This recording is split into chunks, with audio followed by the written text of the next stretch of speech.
In 2008, a teenager was hiking through a very dense forest in Northern California when he decided to stop and make camp for the night. He walked several hundred feet off the main trail into the forest where he found a small clearing, and there he would set up his tent and he would climb inside and go to sleep. A few hours later, he would wake up because he thought he heard something outside of his tent. But there were no windows on his tent, and it was totally pitch black outside, so he can't see anything.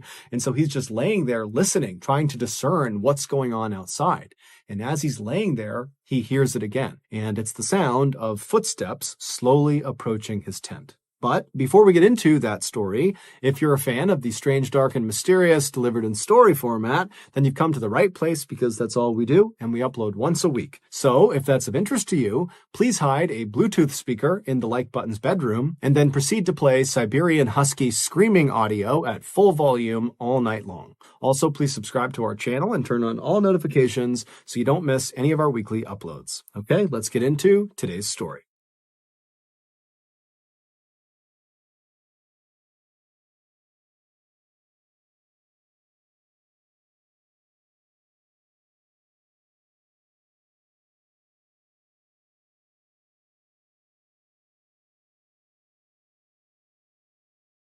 In 2007, the now famous cult classic movie, Into the Wild, was released to movie theaters for the first time.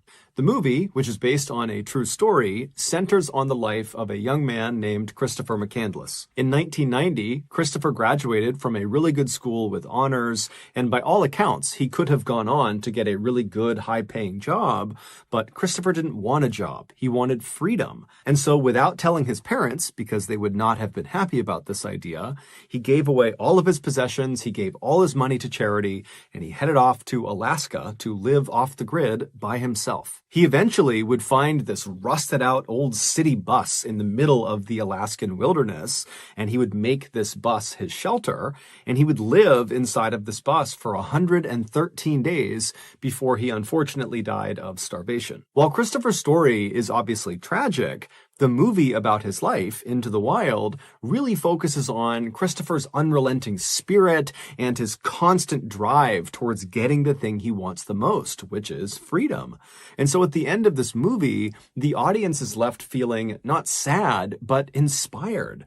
Inspired to take big risks in life and seek out adventure before it's too late. One audience member who was totally inspired by Christopher McCandless's life story was an 18-year-old young man named Matt Higgins who lived in Oregon. Matt was about to graduate high school, and unlike a lot of his peers, he had no idea what he should do after graduation, whether it was get a job or go to school. But after watching Into the Wild, a third option appeared to him, which was to head off into the wild, just like Christopher McCandless had done, except not permanently. Matt quickly fell in love with this option. He viewed it as a chance to kind of take a break from reality and go find himself, and then at the end of his stint in the wild, he could come back and, get a job or go to school. And so Matt's official Into the Wild plan was that he would graduate in 2007, and then in the spring of 2008, he would hike the entirety of the California section of the infamously rugged and beautiful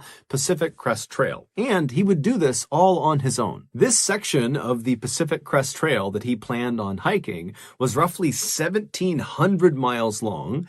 It began on the border of Mexico in Southern California, and it wound its way north up to the border of Oregon. The trail cut through deserts and up and over mountains, and there was lots of dangerous wildlife to contend with. And on top of that, there were many points along this trail where hikers were very isolated. They were not anywhere near civilization. And so if anything were to happen to them, they'd be on their own. And so naturally, this hike was not a beginner hike. However, Matt was not a beginner hiker. He had grown up hiking and camping all over Oregon and the western United States. He had spent time in totally well-marked and safe areas, and he had also spent time hiking around very dangerous and isolated areas where there were cougars and bears and unmarked cliffs everywhere. And so Matt felt like, with his experience in the outdoors, he was perfectly suited to take on this big of an adventure. And in many ways, that was true. However, something was going to happen to him while he was out on the Pacific Crest Trail that no amount of hiking or camping experience could have prepared him for. So Matt graduated from high school in 2007, and in keeping with his plan, in the spring of 2008, he packed up his stuff, he headed to the airport, and he flew south to Southern California. And when he got there, he made his way all the way south to the border of Mexico, and there he picked up the start of the Pacific Crest Trail, and he began heading north. For the first few weeks of his hike, Matt would spend the entire day hiking as far as his body would allow him, and then at night, when it got too dark or when he got too tired, he would just set up his campsite right off the edge of the trail, and then after a quick bite to eat, he'd climb inside of his tent and he'd go to sleep. And then the next day, he'd get up early and he'd do it all over again. During those first few weeks, the only real adversity that Matt ever faced, beyond just kind of normal fatigue from long-distance hiking, was at one point he got a little dehydrated, and another time he almost stepped on a rattlesnake. So besides those two things, really the hike had actually been fairly routine by Matt's standards. But when he reached the Lassen National Forest, which is a very dense forest in Northern California, located about 150 miles from the end of his hike, so the border of Oregon, when he got there, this hike of his would become anything but routine. Not long after stepping foot in Lassen Forest, Matt found himself walking along this winding dirt path where the trees on both sides of this path were pressed tightly up against the edges of this trail, and because of how densely packed the trees were together, it was almost like he had these walls on either side of him that extended 100 feet into the air. And so it was very quiet and it was very dark as he was walking along, but Matt was enjoying it. All he could hear was the chirping of birds and the insects buzzing around him. It was peaceful. And so Matt's just kind of meandering his way through the forest. He's in no rush. And at some point, the trail he was on banked hard to the right. And so he makes this turn. And as he does, he looks up. And what he sees kind of startles him. About 20 feet away from him, off to the right side of the trail, is this big boulder. And sitting on this boulder are two middle-aged people, a man and a woman. They were both dressed head to toe in white. They both looked very dirty and disheveled. The man had this big unkempt beard, and both of them were just staring daggers at Matt. And so Matt felt awkward, and he immediately looked down as he continued walking towards them. But as he got within a few feet, he looked up and kind of awkwardly smiled at them and waved and said hi, and they didn't respond. They just continued to stare at him with no discernible expression on their face, and they watched him as he walked right past them. And so after Matt walked past these two people in white, he felt really uncomfortable because he knew they were still definitely staring at him as he walked away, and he didn't want to turn around and meet their eye contact. And so he's just kind of walking away, feeling that uncomfortable feeling of someone staring at him, and he's thinking to himself, why didn't they at least wave or acknowledge him in some way? Especially considering the fact that on the Pacific Crest Trail, people go days without seeing other people. Matt, in fact, had not seen another person in days until he saw these two. And so he's thinking, how rude is that to just completely not react when another person walks past you on this trail? But Matt told himself, you know what? I don't know these people. I don't know what their issues are. For all I know, they're foreign and they didn't understand what I said. And so maybe that's why they didn't say hello back. Who knows? But you know what? It's none of my business. And so Matt just continued walking along. He never turned around to look back at these two people in white. He just carried on. A few hours later, when the sun was starting to set, Matt was still walking along this winding trail with these huge trees on either side of him, and so visibility was getting pretty poor, and so he began looking for a place to make his camp. But because of how close these trees were to the edge of this trail, and considering how dense these trees were, there was no spot for him to make his campsite without completely blocking the trail. And Matt did not want to block the trail for other people. And so what he did is he left the trail and he walked 300 feet or so into these thick trees where he found this little clearing, and that's where he set up his tent. Once it was all set up, he made some food for himself on his little stove, and then after he was done eating, he packaged up all of his leftover food inside of a waterproof bag, and he sealed that up, and then he tied some cord to the bag and threw the bag up and over a branch of a nearby tree and kind of tied it off so the bag was sitting well off the ground. This was to make sure no bears could get to his food. And so after his leftovers were secured high up in a tree, it was totally pitch black outside, and so Matt just climbed into his tent, he zipped it up, climbed into his sleeping bag, and he fell asleep. The next morning, Matt got up right as the sun was starting to rise, and so it was still pretty dark outside, but there was a little bit of light. And so Matt unzipped his tent and he looked outside, and the first thing he noticed was his bag of food that he had put up in the tree was gone. And so Matt stepped out of his tent and he looked around thinking, maybe it fell to the ground or something, but it wasn't there. It was just gone. And so Matt thought to himself, I didn't hear anything last night, but I guess a bear must have come into the campsite, found the food, and run off with it. And so Matt began walking over to the tree where he had strung the food up to begin looking on the ground for bear prints to confirm his theory that that was who took his food. And so he walks over, he's looking around, he doesn't see any bear prints, but he does see 2 sets of human boot prints, neither of which were his. And before he could even process that, he realized these prints, these human prints, were not just underneath this tree where the food was.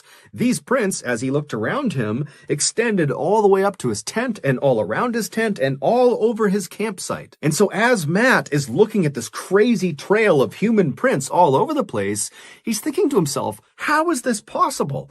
I went to bed last night when it was already pitch black outside, and I got up basically right at sunrise, so it was still dark outside.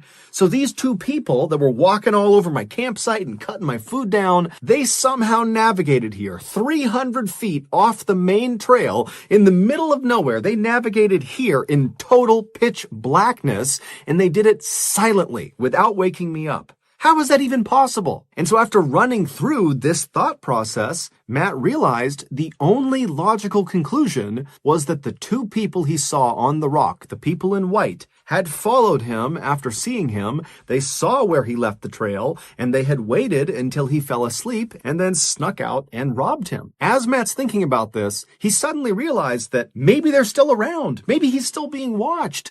And so he began whipping his head around, looking in all directions, almost expecting to see the man and the woman in white kind of poking out from behind a tree. But when he looked around, he couldn't see anyone. However, he started to get that sense that he was being watched.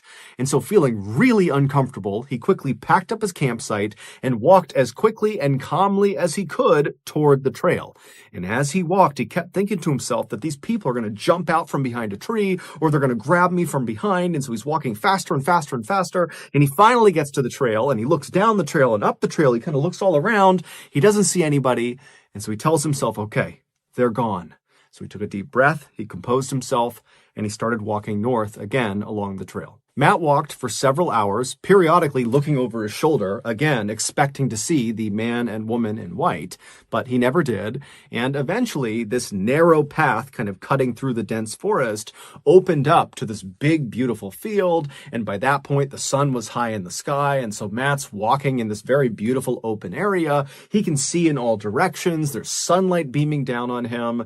And so even though he was totally rattled by what had happened the night before, he found himself kind of becoming more at ease about the situation. He was far less paranoid, and he began telling himself, as creepy as it is that those people in white almost certainly followed him and snuck up on his campsite in the middle of the night, as bad as that is, he thought, what? They probably were just super hungry, and they clearly needed the food more than he did. And so, what? Those people, they can have my food. Whatever. And so Matt just continued on telling himself he would never have to deal with the people in white ever again.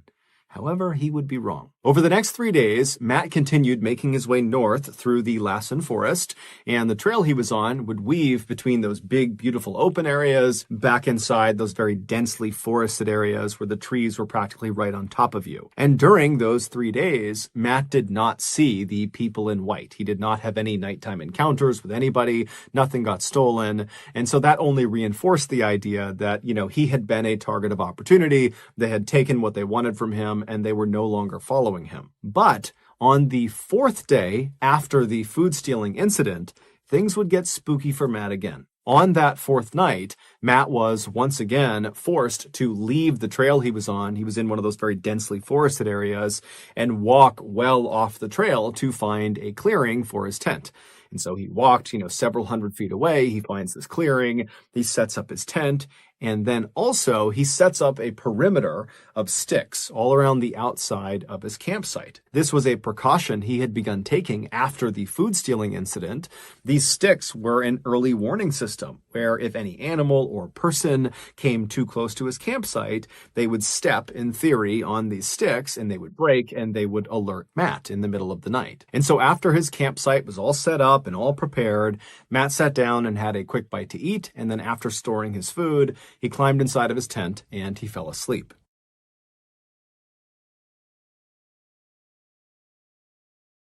Before we finish the story, I want to tell you about today's sponsor, HelloFresh. Are you tired of spending hours and hours in the kitchen preparing the perfect fermented walrus tail and cobra heart soup, only to be met with looks of disgust from your dinner guests? Hi, I'm MrBallen, and I had the same problem you did until I realized fermented walrus tail and cobra heart soup is just gross, and you should not be serving that to your dinner guests. Instead, serve them a meal from HelloFresh. HelloFresh is a meal service that sends actually good tasting food right to your doorstep. Between menu items like cheese stuffed burgers with pesto aioli and grilled salmon with balsamic tomatoes, you are bound to finally wow those finicky dinner guests at your next summer barbecue. And don't worry, HelloFresh recipes are very easy to follow and they make for a joyful cooking experience for you and your family. Speaking of family, HelloFresh has a very popular kid-friendly line of recipes that are perfect for families looking to try something new while school is out for the summer. So if you're ready to finally stop jam-packing your fridge full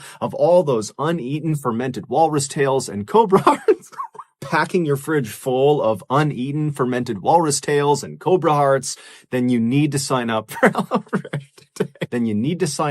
HelloFresh today. To do that, go to HelloFresh.com and use code MrBallen16 for up to 16 free meals and 3 surprise gifts. Again, go to HelloFresh.com and use code MrBallen16 for up to 16 free meals and 3 surprise gifts. Okay, back to the story. A few hours later, Matt suddenly woke up. Now, when he woke up, he opened his eyes, but it's pitch black in his tent, there are no windows in his tent, and it's pitch black outside. So even with his eyes open, he can't see anything. And so he's just laying there with his eyes open, but it's total darkness, and he's just listening intently because he doesn't really know why he woke up, if something startled him, or if there's no reason at all. And so he's just laying there and he's listening. And as he's listening, he hears the distinct sound of something stepping on one of the sticks in his perimeter. And so he hears the stick break and his heart just starts racing because he knows that an animal or a person is just a few feet away from him. And so instinctively, he kind of begins to pull his arm as quietly as he can out of his sleeping bag, and he reaches over and he grabs his hunting knife. And as he grabs the handle of the knife and he brings it closer to him, he hears the sound of more footsteps. Whatever has stepped on the stick has not slowed down at all. They don't care about the sound they just made. They're still moving towards his tent. And so Matt's starting to get really freaked out because he knows that, it could be an animal, but just a couple of days ago, 2 people were in his campsite stealing his food and walking all around his tent. And so that's what's going through his head. And so Matt's laying there preparing himself to potentially have to slash out if anybody came close to his tent. I mean, he's in the middle of nowhere. If a person is out here, it's not his friend. And so he's laying there, he's kind of shaking and he's listening really intently. And the footsteps are just getting closer and closer and closer to his tent until they stop right next to his head. They are literally about a foot away from him. And so he can't see anything. He's just listening really intently. And then he starts to hear whispering. But the whispering is not coming from this person right here. The whispering is coming from everywhere in the forest. It's coming from all different directions. And so Matt doesn't know what to think about this. And as he's hearing this whispering, which is getting more and more frantic, whoever is standing right outside of his tent begins circling his tent. So now he hears footsteps just walking in a circle around his tent while frantic whispers are coming in from all directions. And so at this point, Matt is so terrified, he's just frozen. He knows that he's holding that knife, but he won't be able to do anything with it. He's just petrified. And then as soon as this total nightmare had begun, it just stopped. The whispering, silence. The footsteps stopped. And so in a way, it was kind of relieving, but in another way, Matt's laying there thinking, I want to hear the sound of footsteps retreating into the forest, leaving, but I haven't heard that.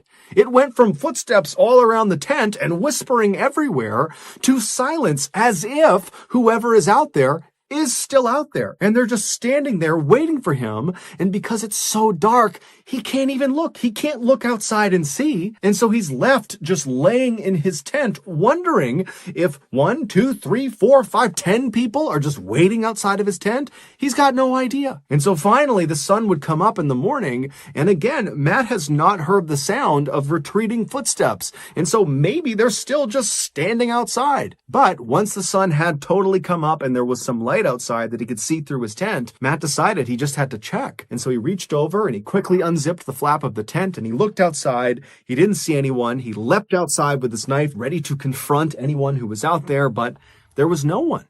And so Matt, he's not thinking, oh, great, they're gone. He's thinking, are they just like a few feet away, hiding behind trees?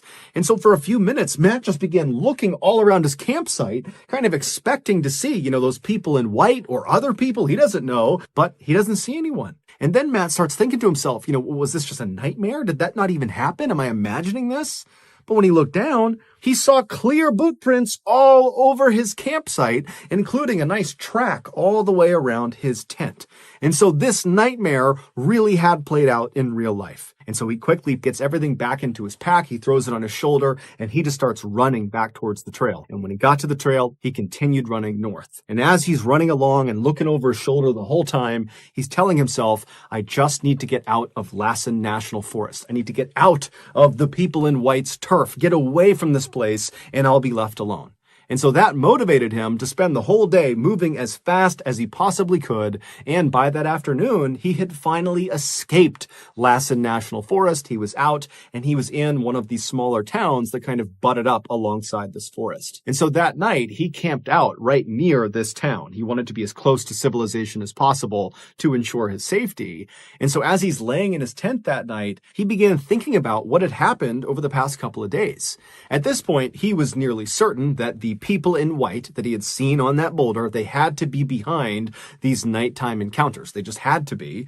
And so he's thinking to himself, okay, well, the first encounter I had with them, when they stole his food, yeah, that's creepy, but it makes sense. They followed him, they went to his campsite, they stole his food. Okay, fine. That makes sense to him. But the second encounter, the one that had happened the night before, that didn't make any sense. Assuming it was, again, the people in white responsible, that meant they had been following Matt the whole time, and he had not seen them somehow, even though over the last couple of days, he had been looking over his shoulder constantly, looking for those people, but he didn't see them, and they still managed to follow him all the way over several days to this other unmarked campsite, hundreds of feet off the main trail. So how did they do that? And then two, once they were at his campsite and he's laying there listening to them, walking around the campsite, whispering to each other, what were they doing? And then how did the footsteps and whispering just stop immediately and he didn't even hear the sound of them retreating into the woods?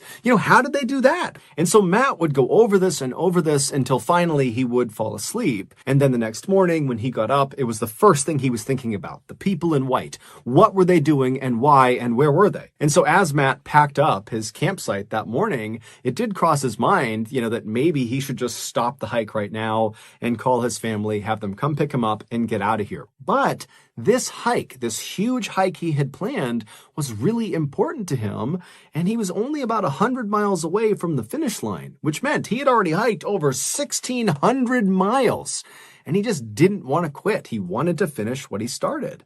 And so he packed up his stuff, he threw it over his shoulder, and he continued on. And so that day, Matt would leave that little town, and he would make his way up into another very dense forest called the Mount Shasta forest. Mount Shasta was a lot like the Lassen forest, except Mount Shasta has a very disturbing backstory. Specifically, lots and lots of people go missing inside of Mount Shasta, and often they go missing under baffling circumstances. The most frightening of these missing persons reports are when someone comes back, the survivor of the event, and they will say, they saw their hiking companion. They clearly saw them. And then they turned their back on them just for a few moments, few minutes, whatever it was. And when they turned back around, the person they were with was now gone. No trace of them, nothing. They're just gone. And despite a massive search for them, they're never found again. There is a distressing number of missing people in Mount Shasta that sound just like that. It's totally terrifying. So with that in mind, Matt makes his way into the Mount Shasta forest, and even though it totally stressed him out to once again be walking on these dirt pathways where the trees are very tight on either side of you, they're very dense, and as he's walking, he's kind of looking in both directions, expecting to see somebody watching him. Despite feeling that way, Matt just continued to stay focused and kept telling himself to just continue on, because you're so close to the end. And so the first 3 days that he was in the Mount Shasta forest, Matt would just keep his head down and very stoically every day he would just hike as far as he possibly could. In the evening, he would set up his campsite either right off the trail or maybe a little ways off the trail in a clearing, and he didn't have any run-ins with the people in white or anybody else for that matter. He was totally left alone. But on his 4th day in the Mount Shasta forest, all that would change. On that 4th day, Matt found himself not inside one of those very dense forested areas, but rather in this very open trail that was up on the side of this mountain. And because this trail was fairly high up in elevation, the tree coverage was fairly sparse. And so there was great visibility. He could see miles ahead of him, and when he turned around, he could see miles behind him. And so Matt is just walking along this trail, kind of enjoying the day. It's beautiful outside. And at some point, he turns around and looks behind him. Now, all day he'd been doing that, and he had not seen anyone. But this time, when he turned around, he saw 2 little white dots, miles and miles back, slowly making their way along the trail that he was on. It was the people in white. They were back. At this point, Matt was at least 50 miles or more away from that first place he had walked past the people in white when they were sitting on that boulder, which meant, 1, Matt was right. These people in white really had followed him and almost certainly were responsible for the nighttime visits he was getting. And 2, for reasons unknown, they were still following him. Matt suddenly didn't care at all about completing his big hike. He just wanted to get the heck away from those people. And so very quickly he pulled out his map and he looked, and to his horror, he realized he was in one of the most isolated portions of the entire hike. He was at least 25 miles away from the nearest civilization, a little town called Castella, California. And so without a better option, Matt put the map back in his pocket. He took one last look at the people in white who were making steady gains on him, and then Matt just turned away from them and began booking it down the trail. And Matt would run for hours and hours and hours without stopping. Even when he turned around and could no longer see the people in white, he just kept on running. And then when the sun set and he could barely see the trail, he just kept on running. It literally wasn't until it was so dark outside that he actually couldn't see the ground anymore that Matt finally, totally exhausted, came to a stop. And then from there, he turned and left the trail and walked way away from the trail, hundreds of feet deep into the forest to get as far away from these people in white as he possibly could. And so finally, he found this clearing very far away from the trail. He set up his tent right in the middle of it, and then he very diligently laid out his perimeter of sticks around his campsite, making sure there were no gaps. And then he climbed inside of his tent, he zipped it up, and then keeping on all of his stuff in case he needed to make a run for it, he got inside of his sleeping bag, and he just laid there with no expectation that he was going to sleep. He was terrified. As he laid there, he thought to himself, okay, I have now run at least several miles ahead of them. I know that was them. I know I got some distance on them. There's no way they saw where I turned off the trail and where I've set up this campsite, so they can't possibly find me. And so Matt would lay in the tent for several hours just waiting to fall asleep. And then finally he would start to get tired because at this point it's totally quiet outside. He hasn't heard anything. And so he begins to doze off to sleep. And as he's getting more and more tired, he hears the sound of someone stepping on his perimeter of sticks. And as soon as he hears that stick break, he hears the all too familiar whispering pick up all around the forest. And then something new happens. Before Matt can even do anything, his tent lights up like a Christmas tree. Someone is shining a light on his tent. Someone has snuck up on his campsite in the middle of nowhere, hundreds and hundreds of feet off the trail, in the middle of the night. They've found him, and they're shining a light on him. And then the light clicks off, and it's silent. And at this point, Matt's fight or flight instinct kicks in, and he rips off his sleeping bag, he jumps outside, and begins screaming nonsense and flailing around with a knife, trying to intimidate these people to get away from him. And then after he stops for a second, he hears a stick crunch right behind him. And he whips his head around to look at who is standing right behind him. And as he's turning out of his peripheral vision, he sees a dark figure running towards him. He doesn't think twice. He just turns and begins running away from the campsite. Now remember, it's pitch black in the forest. There's trees everywhere. And so Matt's smashing into trees. Branches are hitting him. He's falling to the ground, but he is on a pure adrenaline high, and he is just sprinting as fast as he possibly can away from this person who is likely still chasing him. And after 5 minutes of running, he stumbles and falls forward and kind of lands at the base of this fallen tree. The tree had landed in such a way that it was kind of propped on a rock. So there was a small gap underneath the tree. And so Matt, thinking quickly, kind of slid himself underneath this log and positioned himself so he was looking back in the direction he was running from. And as he laid there, he saw in the distance this light bobbing around. These people are looking for him. They're searching the forest for him. And so he watched in horror, tucked underneath this log, as whoever had the light and whoever else was with them, they moved closer and closer and closer, but they did not find him tucked underneath the log. They just walked right on past him. And so Matt would remain underneath this log all night until finally the sun came up. And at that point, even though it was fairly obvious that whoever was looking for him, they were now gone, Matt was still terrified. And so he stayed under the log for several hours until it was about early afternoon. And then he finally pulled himself out from under the log and he looked around. He couldn't see anyone. And then instead of going back to his campsite and getting his gear, he just totally abandoned it. He was worried that these people in white or whoever it was, that they were still going to be there. And so he just turned and continued running away from his campsite back out to the trail. And once he got the trail, he continued running on the trail all the way to Costella, California. And when he got there, he hitchhiked his way to the town of Mount Shasta. And there he would speak to police as well as the Forestry Service about what he had experienced. And so they would take all of his information down and they would put him up in a motel for the night. And then the next day, Matt would get in touch with his family and they would drive from Oregon to Mount Shasta. They would pick him up and they would take him back home. Months later, Matt would contact the Mount Shasta Police and the Forest Service and would just follow up and say, hey, have you learned anything else about these people in white? Have you caught them? Has anybody else come forward? And the police would say, they did have a number of people coming forward saying that things had been stolen from their campsites. These are people that were in Mount Shasta, in Lassen Forest, and the surrounding forests. But Matt was the only one who had reported being terrorized by this mysterious couple in white. And so to this day, Matt has no idea who those two people were, what they wanted with him, beyond obviously the food they took. I mean, they continued to stalk him for nearly 100 miles.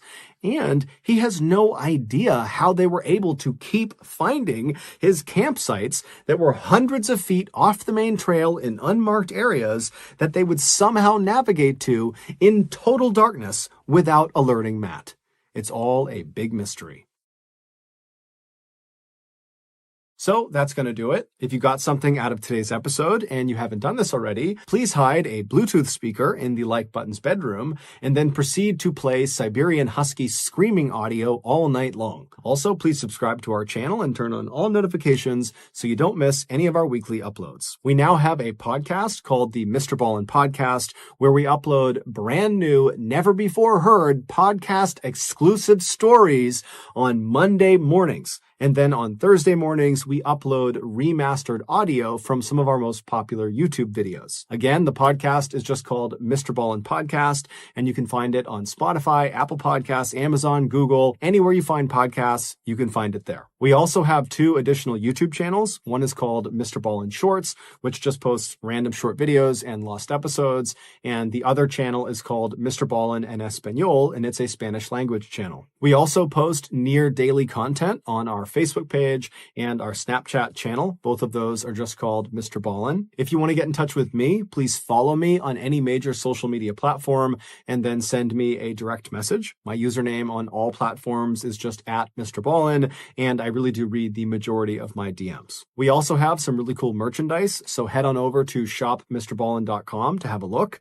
If you have a story suggestion, please submit it to our subreddit, just called MrBallen. It's linked in the description below. So whether I see you on Twitter, Instagram, TikTok, Reddit, YouTube, Facebook, other YouTube channels, the podcast, wherever, just know that I really appreciate your support. And until next time, that's going to do it. See ya. Today's story is about a typical middle-class American family that had everything going for them. Mom and dad were still totally in love 25 years after getting married. Their 2 kids were happy, successful, and poised to do huge things in life. But then, in 2021, it was like things just started to go so badly for this family. It was like they had hit the stretch of unfathomably bad luck. But their misfortunes had nothing to do with bad luck. Their misfortunes were the result of someone in their midst carrying around a very big secret. But before we get into today's story, if you're a fan of the strange, dark, and mysterious delivered in story format, then you've come to the right place because that's all we do, and we upload once a week. So, if that's of interest to you, the next time the like button is in a deep sleep, put a wig on them, also a beard and mustache combo, and then disguise their room to look like a hospital suite, and then violently shake them awake and tell them they've just woken up after being in a medically induced coma for years. Also, please subscribe to our channel and turn on all notifications so you don't miss any of our weekly uploads. Okay, let's get into today's story.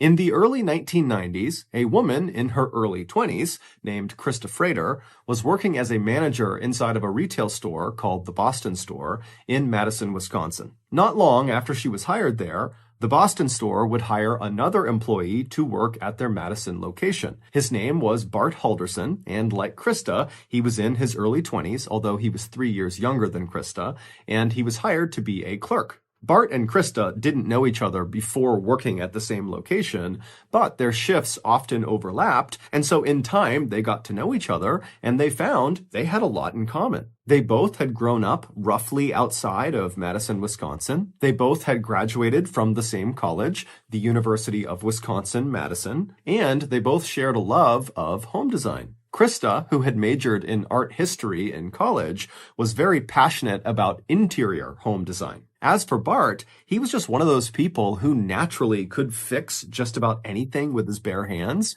and growing up, his favorite projects were anything to do with home repairs. Whether it was something super simple or super complex, he didn't care. He just found it incredibly satisfying to keep a home in immaculate condition.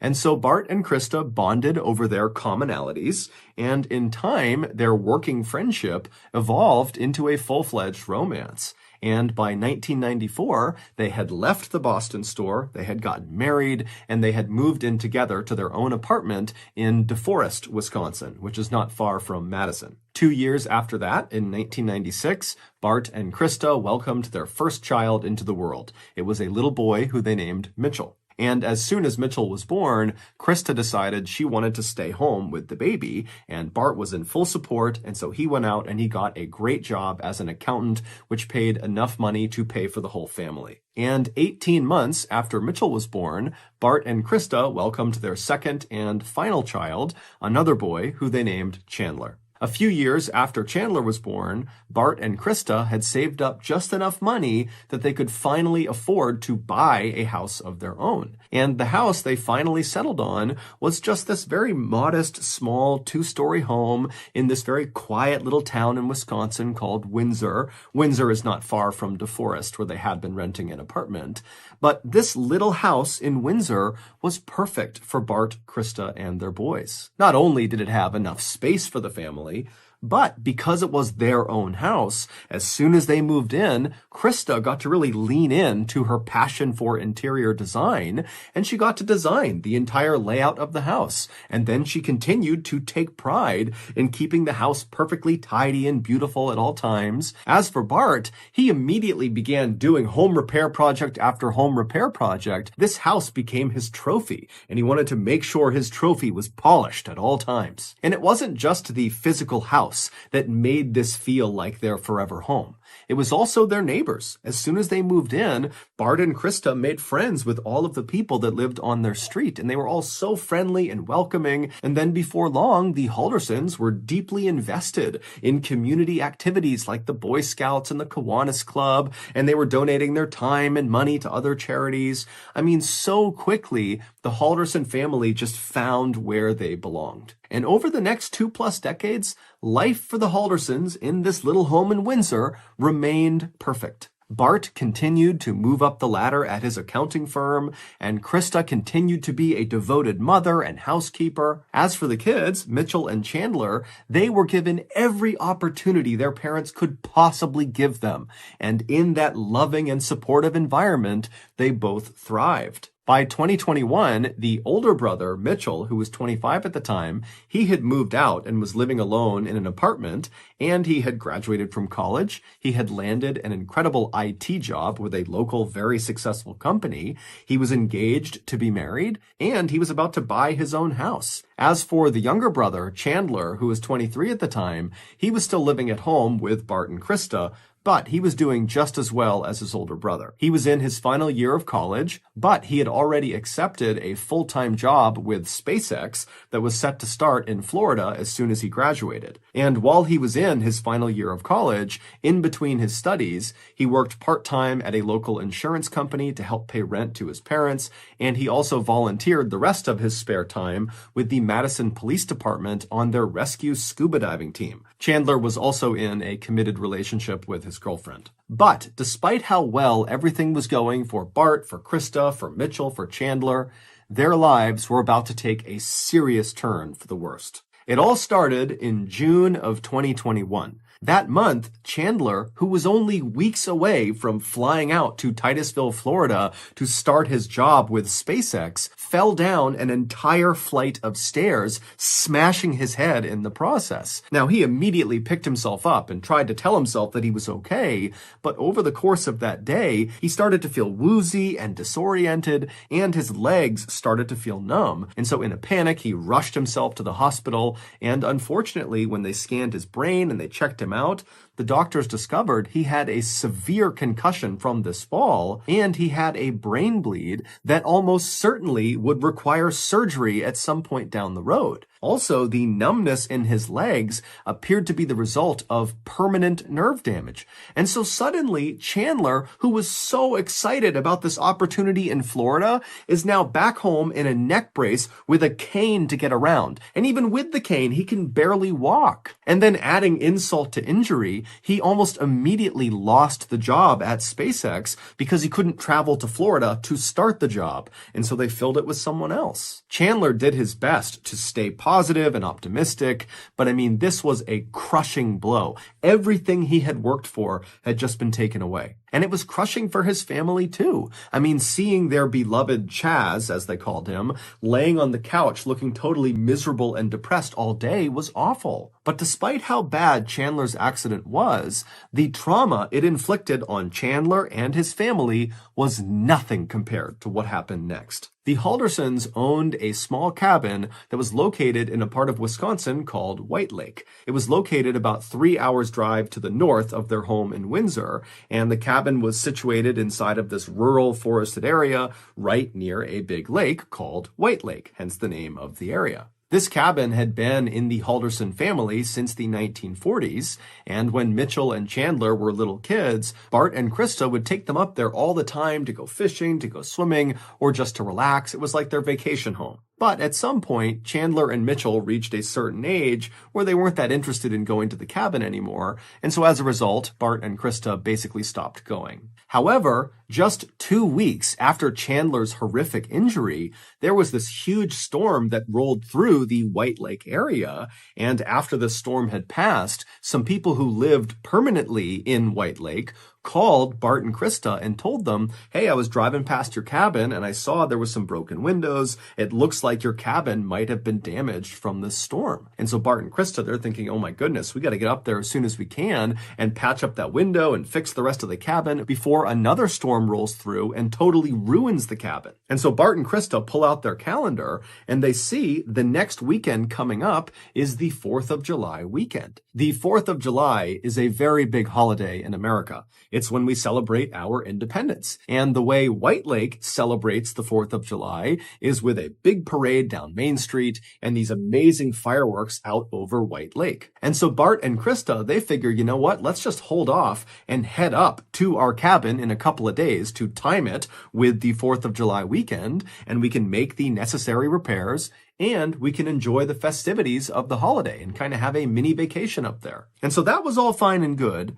But right before they left for this trip up to White Lake, Bart and Krista started acting a little weird. On the evening of Thursday, July 1st, the day before Bart and Krista are supposed to leave for this trip, they begin packing up their things. And since Chandler lives with them, he's at home, he sees them doing this, and at some point he kind of got up and hobbled over and tried to help them pack, but that was short-lived because his legs were so weak. And so he sat down and just kind of watched them pack.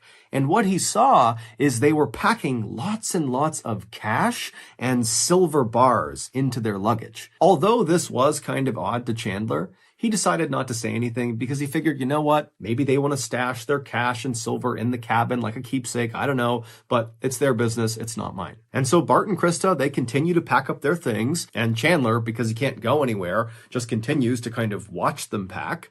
And at some point, Chandler asks his parents, so how are you getting up to White Lake? And his parents would say, oh, we're just getting a ride from our friends, another couple, they're driving us up.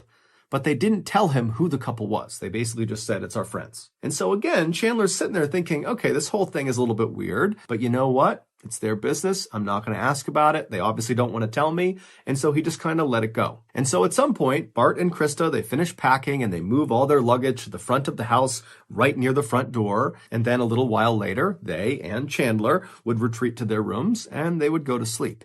The next morning, July 2nd, Friday, Chandler got up early at about 6 a.m. And when he got up, he began slowly hobbling his way down the stairs, expecting to see his mom and dad having breakfast and, getting ready to leave because they certainly wouldn't have left without telling him. But he gets downstairs and the house is dark and totally empty, and all of the bags that his parents had packed the night before and put near the front door, they were all gone. And so Chandler's thinking, did my parents get up at like 5 a.m. and leave without telling me? And so he goes to the door and he looks out the window thinking, maybe they're out there waiting outside. But when he looked outside, his parents weren't out there. And sure enough, their cars were still in the driveway. And so Chandler was left to believe that, well, I guess my parents did get picked up by whoever these friends were, and they did not feel the need to come tell me they were leaving. Now, this did leave Chandler a little bit shaken up. He just kept thinking about the strangeness of what they were packing and the fact that he didn't know who they were going with, and now this sudden departure. But again, Chandler just told himself that his parents would be just fine. These are just kind of random anomalies, but they are not indicative of there being any issue here. And so Chandler found a way to just kind of push these concerns out of his mind, and he just went about his day. And so because his parents were now going to be gone for the weekend, he promptly called his girlfriend, Catherine, and asked her to come over and stay at his house with him for a couple of days. And so she comes over, and because Chandler can't really do anything because of his injury, they basically spent the weekend just kind of lounging around and eating nice food and watching Netflix. But by the end of the weekend, on Sunday morning, there was an undertone that both of them noticed that something was wrong. Chandler had told his girlfriend about the strangeness of his parents' quick departure to White Lake, but he had said to her, I'm sure it's fine, and she basically said the same thing, that of course your parents are fine. But by Sunday, Bart and Krista had still not called or texted or checked in with Chandler or Mitchell or anybody. They were just totally gone and silent. And whenever Chandler or Catherine tried calling Bart or Krista's cell phone, it didn't even ring. It just went straight to voicemail. But by late that day, Sunday, July 4th, when really concerns were starting to mount about what happened to Bart and Krista, Krista would text her son, Chandler. And what she basically said was, hey, we arrived in White Lake. It's packed here. The service is terrible, but we're going to stick around for the parade, and we'll be back either Monday night or Tuesday early. And so as soon as Chandler and Catherine saw this text message, it was like all their worries were completely gone, and they were just excited to see Bart and Krista when they came back the next day or the day after. But the next day, Monday, Bart and Krista did not come home. They didn't call anyone. They didn't text anyone. And again, whenever anybody tried calling their cell phones, which now was Chandler, Catherine, and also Mitchell, who had been looped in on what's going on with his parents, whenever they tried calling them, Bart and Krista's phone didn't ring. It just went straight to voicemail. And then the day after that, on Tuesday, July 6th, so this was the day that Krista said they would be home by, they didn't come home. And again, no one could get in touch with them. And again, they did not contact anyone. Additionally, on Tuesday, Krista's office began calling Chandler and Mitchell, asking if they knew where Krista was. Krista had recently taken up a customer service job at an auto body shop, and apparently she was scheduled to work on that day, Tuesday the 6th, and she was scheduled to work on that previous Friday, which was the day Bart and Krista left for the lake, meaning she had left on this trip without telling anybody at work. And according to her boss, Krista was the type of person who, even if she was running a couple of minutes late, she would call ahead or text ahead and let people know. So for her to just completely not show up and tell no one was totally out of character. But before Chandler, Mitchell, and Catherine could process this information, Bart's employer began calling them, asking the same things. Hey, do you know where Bart is? He's supposed to be working right now, and we can't get in touch with him, and he didn't put in for time off. And so all afternoon on Tuesday the 6th, Chandler, Mitchell, and Catherine and other family members are trying to call Bart and Krista. They're calling other people in White Lake to see if anybody knows where they are, but nobody does. And so finally, the next morning on Wednesday, July 7th, when still there was no word from Bart and Krista, Chandler goes to the police and he files a missing person report. And pretty much right away, the police in Windsor contacted the police up north in White Lake and asked them to do a check on this cabin to see if maybe Bart and Krista were there, and maybe they just had terrible service, or, maybe there was some sort of accident or something that happened. But when the White Lake police arrived at the Halderson cabin, Bart and Krista were not there. No one was there. In fact, the cabin looked like it had not been used in months. The outside was totally overgrown, and inside there was no food in the fridge. And interestingly, the police would also tell Chandler, Mitchell, and Catherine that there was no damage done to this cabin. There were no broken windows or any sign, at least no obvious sign, of storm damage to this cabin. And so after this revelation, of course, Bart and Krista's family is like, wait a minute. Who called them and told them to head up there to fix these obvious broken windows? Are those the same mystery friends that drove them up in the first place? I mean, what's going on here? Was this some sort of trap? Have they been set up? Are they okay? And so by the following day, Thursday, July 8th, when still there was no sign of Bart or Krista and the police really didn't have any new leads to speak of, Chandler was desperate. And so he went to local media and he said, please run a story about my parents and get the word out there that they're missing, and maybe someone knows something and they'll come forward. And so local media, they would do that. They would run this piece. And so while this media coverage is going on the 8th, Chandler would go back to his home and he would hobble door to door asking each of his neighbors if they had a security camera on the front of their house that might have picked up an angle of the street and so may have seen his parents on the morning of July 2nd when they climbed into that mystery couple's car that took them up to White Lake. Chandler was hoping that if he got this footage, somebody would be able to identify who these mystery friends were. But unfortunately, none of his neighbors had that footage. But as it would turn out, it didn't matter. Because on that day, the 8th, the police made a discovery that at first seemed relatively minor, relatively small, but when they examined it more closely, they realized it was a huge discovery and it completely broke the case wide open. To understand this breakthrough, we have to go back to June 29th, 2021. So 3 days before Bart and Krista hopped into that mystery person's car and headed up to White Lake. On that day, June 29th, Bart had finally just had it. There had been something bothering him for a really long time, and he had just finally decided, you know what? Today, I'm going to get to the bottom of it. And so Bart pulled out his phone, he punched in a number, he put it to his ear, and after a few rings, a young man named Omar Job answered his call. In total, Bart and Omar would talk on the phone for a total of 17 minutes. And for the first half of the call, it was basically just Bart being really angry and aggressive towards Omar. But then during the second half of the call, when Omar really had a chance to speak for the first time, Bart's tone completely changed. He was no longer angry. He actually sounded totally defeated. And so after this 17-minute phone call finally comes to an end, Bart is left kind of in shock, but he knows he now needs to set up an even more intense meeting with a group of people, and he needs to tell them what he just learned from Omar.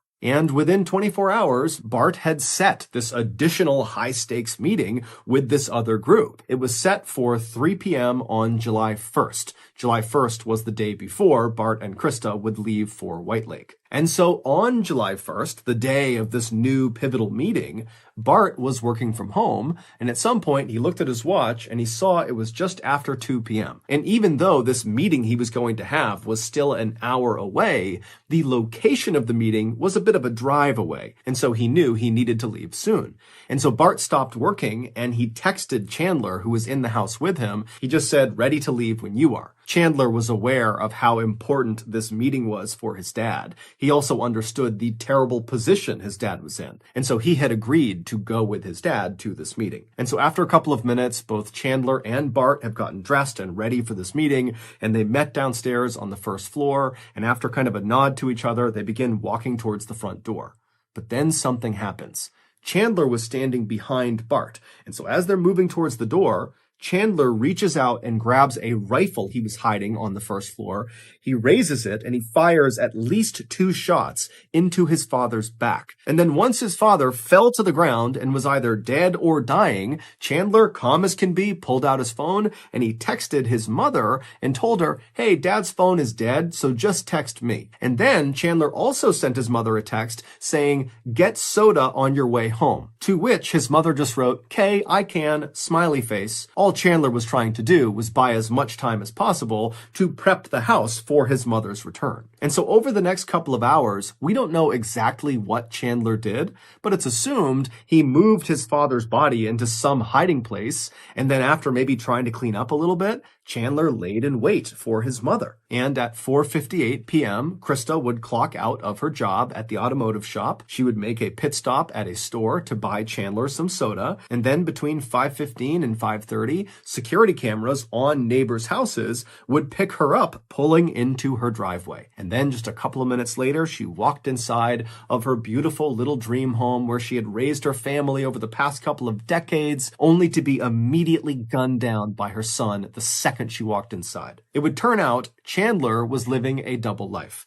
He had never graduated from college. He had gone to college, but for like a semester and flunked out. But he just kept telling his friends and family that he was progressing through college and then he graduated from college, all made up. He also did not have a job at the insurance company. He just told his family that he worked from home, which really meant he sat in his room and played video games all day. He was not a rescue scuba diver for the Madison Police Department because 1, he was not a scuba diver, and 2, because the Madison Police Department did not have a rescue scuba diving team. And needless to say, he did not have a job with SpaceX. He had never even applied. As for his head injury, he may have bumped his head at some point, and he did go to the doctors by himself sometime in mid-June, but that doctor just told him he might have a mild concussion and then offered him a neck brace and told him, you don't need to wear it. That's only if you want to wear it. But then very quickly, Chandler turned this non-injury into a debilitating, crippling, life-altering injury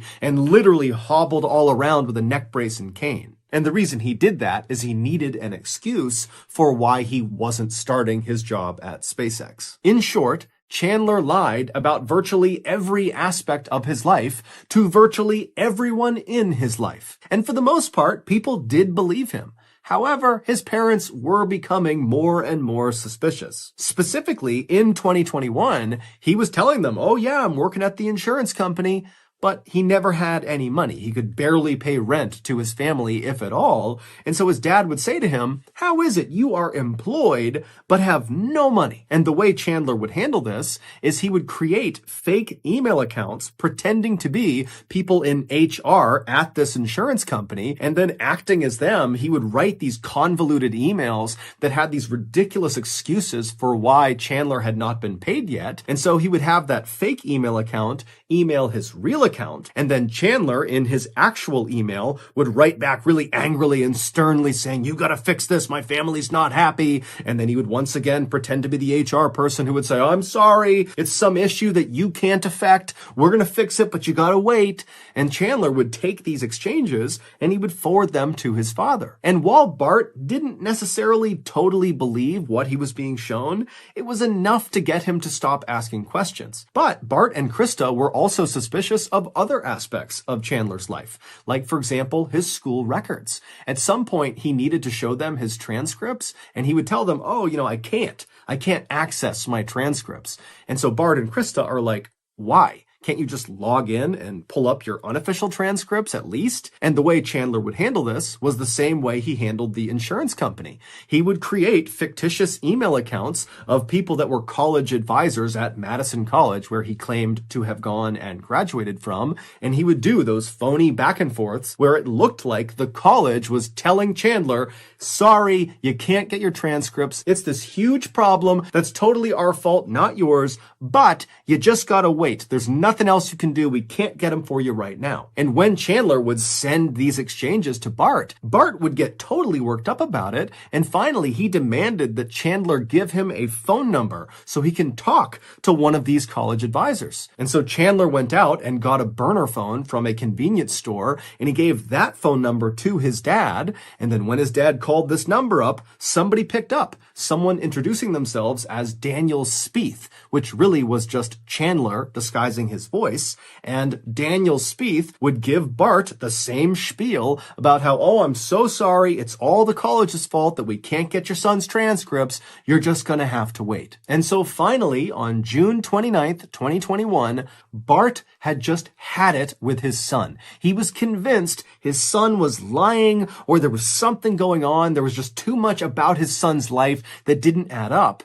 And so Bart decided he was just going to call Madison College and pretend to be Chandler and see if he could get his transcripts. And so he dialed a number for customer service at Madison College, and after a few rings, Omar Job, a customer service rep at Madison College, picked up. And initially, Bart was kind of aggressive and mean towards Omar for really no reason other than he was just so frustrated with this whole situation. And so he's on this call pretending to be Chandler, and he's kind of barking at Omar to give me my transcripts right now. I go to your school. There's no reason you can keep them from me. But then after a couple of minutes, Omar finally was able to talk. And he said, hey, Chandler, I looked you up in the system and you don't go to this school. You've never gone to the school save for maybe one semester and you failed out. And so it's at this point when Bart hears this that he just pauses for a really long amount of time on this call. And then he begins asking follow-up questions that are not really connected to trying to get transcripts, because now he knows the transcripts don't exist because his son didn't go to school. And so he begins asking Omar, does Daniel Spieth still work there? And so Omar would look him up and he would say, no, there's no Daniel Spieth that works here, and there's no Daniel Spieth that's ever worked here. And because Chandler had used like 5 or 6 different names when pretending to be college advisors for Madison College, Bart, in addition to asking about that Daniel Spieth guy, asked about every other name he had interacted with, believing he was talking to Madison College, and one by one, Omar told him, I'm sorry, those people do not work here. I've never heard of these people. They're not in the directory. I'm sorry. And so finally, at the end of that 17-minute call, Bart knew his son was living a huge lie. And so he hung up with Omar, and then Bart called real college advisors at Madison College, and he set a meeting for July 1st at 3 p.m. And then he told Chandler that he had set this meeting, and Chandler was going to come with him, and they together were going to ask those college advisors why they can't produce Chandler's transcripts. Now, Bart, of course, knew Chandler did not have transcripts, and so he likely had set this meeting to get Chandler to call the meeting off and come clean about this big lie so that Bart could get his son back on the right track, stop lying, and live a real life. But the way Chandler handled being caught was not to own up to any of this. He didn't call off the meeting. He just waited until the day of the meeting, and then he killed his father, killed his mother, and then dismembered their bodies and burned their body parts in the family fireplace, including their heads. And then when he couldn't destroy their bodies completely, he took what was left of their remains and scattered them all over town in parks and forests and rivers. He even put his father's headless, armless, legless torso behind his girlfriend's parents' house. And all the while, as he's doing this, he's spinning this ridiculous story to his girlfriend, to his brother, to other members of the Halderson family, to police, to colleagues of Bart and Krista, that Bart and Krista just up and left on the morning of July 2nd with this mystery couple. And oh, by the way, my parents, they were putting cash and silver bars in their luggage. So I don't know, they went up to White Lake and now they're gone. I don't know what happened to them. We don't know why Chandler chose the story he did. It's unclear if he was trying to make it seem like his parents were suspicious and had gotten into something that had maybe gotten them harmed or kidnapped, or if he was trying to make it seem like his parents were just super gullible and had been taken advantage of by this mystery couple. We don't know. He was just trying to make the whole situation seem plausibly suspicious. Ultimately, though, Chandler did so many things that got him caught. From the mountain of physical evidence he left behind inside of his house, where he killed and dismembered his parents, and also at the various dump sites where he didn't even bury the body parts. He would just put them underneath sticks and branches, and so they were very easy to find. To his extremely suspicious behavior on July 7th when he walked into the police station and reported his parents missing. That whole time he was talking to police officers, he was acting so weird and was just saying things that didn't make sense, and he just totally came off like a guy who did not care at all that his parents were gone and really just seemed like a guy who was hiding something. But the big breakthrough that happened on July 8th that broke the case open stemmed from the text message Krista's phone sent to Chandler's phone on July 4th. When Chandler walked into the police station on July 7th and said, "My parents are missing," one of the first questions they had for him was, okay, well, when was the last time you spoke to your parents? And Chandler would tell them he got a text message from his mother, Krista, on Sunday, July 4th. And then he showed them the text message. And the text message said that they had arrived in White Lake and they were going to be sticking around for the parade and they'd be back in a couple of days. But the police noticed that this text message had been sent on July 4th, but in White Lake that year, the parade was on July 3rd. So when this text came through, the parade that anyone in White Lake would be aware of, it's a small place, you're not going to miss this parade, the parade had already happened. So why would Krista be texting her son that she was going to stick around in White Lake for the parade that had already happened? And so this led police to check phone records, and they would discover that text message was sent from Krista's phone to Chandler's phone. But when it was sent on July 4th, Krista's phone was not in White Lake. Instead, it was inside of the Halderson home, right near Chandler's phone. And so when police went to the Halderson house, they searched it and they found Krista's phone in the garage underneath a drawer inside of a shoe wrapped in tinfoil next to her driver's license. And so Chandler had obviously sent that text message on July 4th using his mother's phone to himself. But he had just gotten the date wrong of the parade. And so this discrepancy really opened up the floodgates, and before long, it was beyond obvious that Chandler was the killer. And after a thorough investigation, it was determined that Chandler had acted entirely alone, meaning Catherine, his girlfriend, and his brother Mitchell had nothing to do with it. They were just innocent bystanders. Chandler would ultimately be found guilty of killing his parents, and he would be sentenced to life in prison without the possibility of parole. Chandler has still not taken any responsibility for what he's done. Instead, he just tells anybody who will listen that his plan is to continue to appeal his verdict.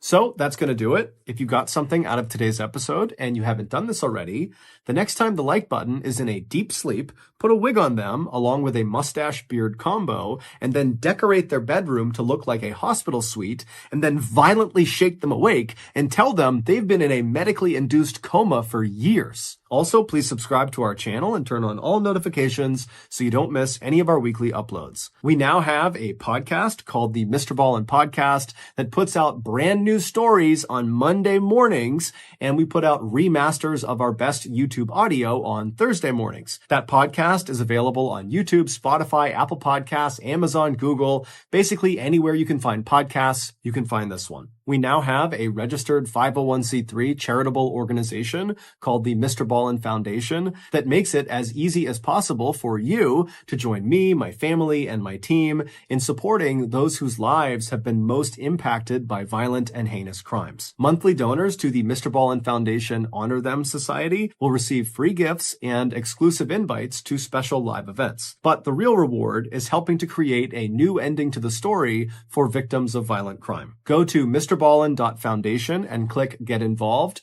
to join the Honor Them Society today. We also have 2 additional YouTube channels. One is called MrBallen Shorts. The other is called MrBallen en Espanol. We also post near daily content on Facebook and Snapchat. Both of those pages are just called MrBallen. If you want to get in touch with me, please follow me on any major social media platform and then send me a direct message. My username is just @MrBallen, and I really do read the majority of my DMs. We also have some really cool merchandise, so head on over to shopmrballen.com to have a look. Also, if you have a story suggestion, please submit it to our subreddit just called MrBallen. It's linked in the description below. So whether I see you on Instagram, Twitter, TikTok, Reddit, YouTube, Facebook, other YouTube channels, the podcast, wherever, just know that I really appreciate your support. And until next time, that's going to do it. See ya. Far and away, the scariest part of the story is Jason's when he brings the Dybbuk box home and he goes to bed that first night and then the following night what he sees in his living room. But before we get into today's story, if you're a fan of the strange, dark, and mysterious delivered in story format, then you've come to the right place because that's all we do and we upload 3, 4, even 5 times every week. So if that's of interest to you, at the next solar eclipse, offer the like button a pair of children's cardboard 3D glasses and tell them that they can look directly at the solar eclipse with these on. Also, please subscribe to this channel and turn on all notifications so you don't miss any of our weekly uploads. All right, let's get into today's story.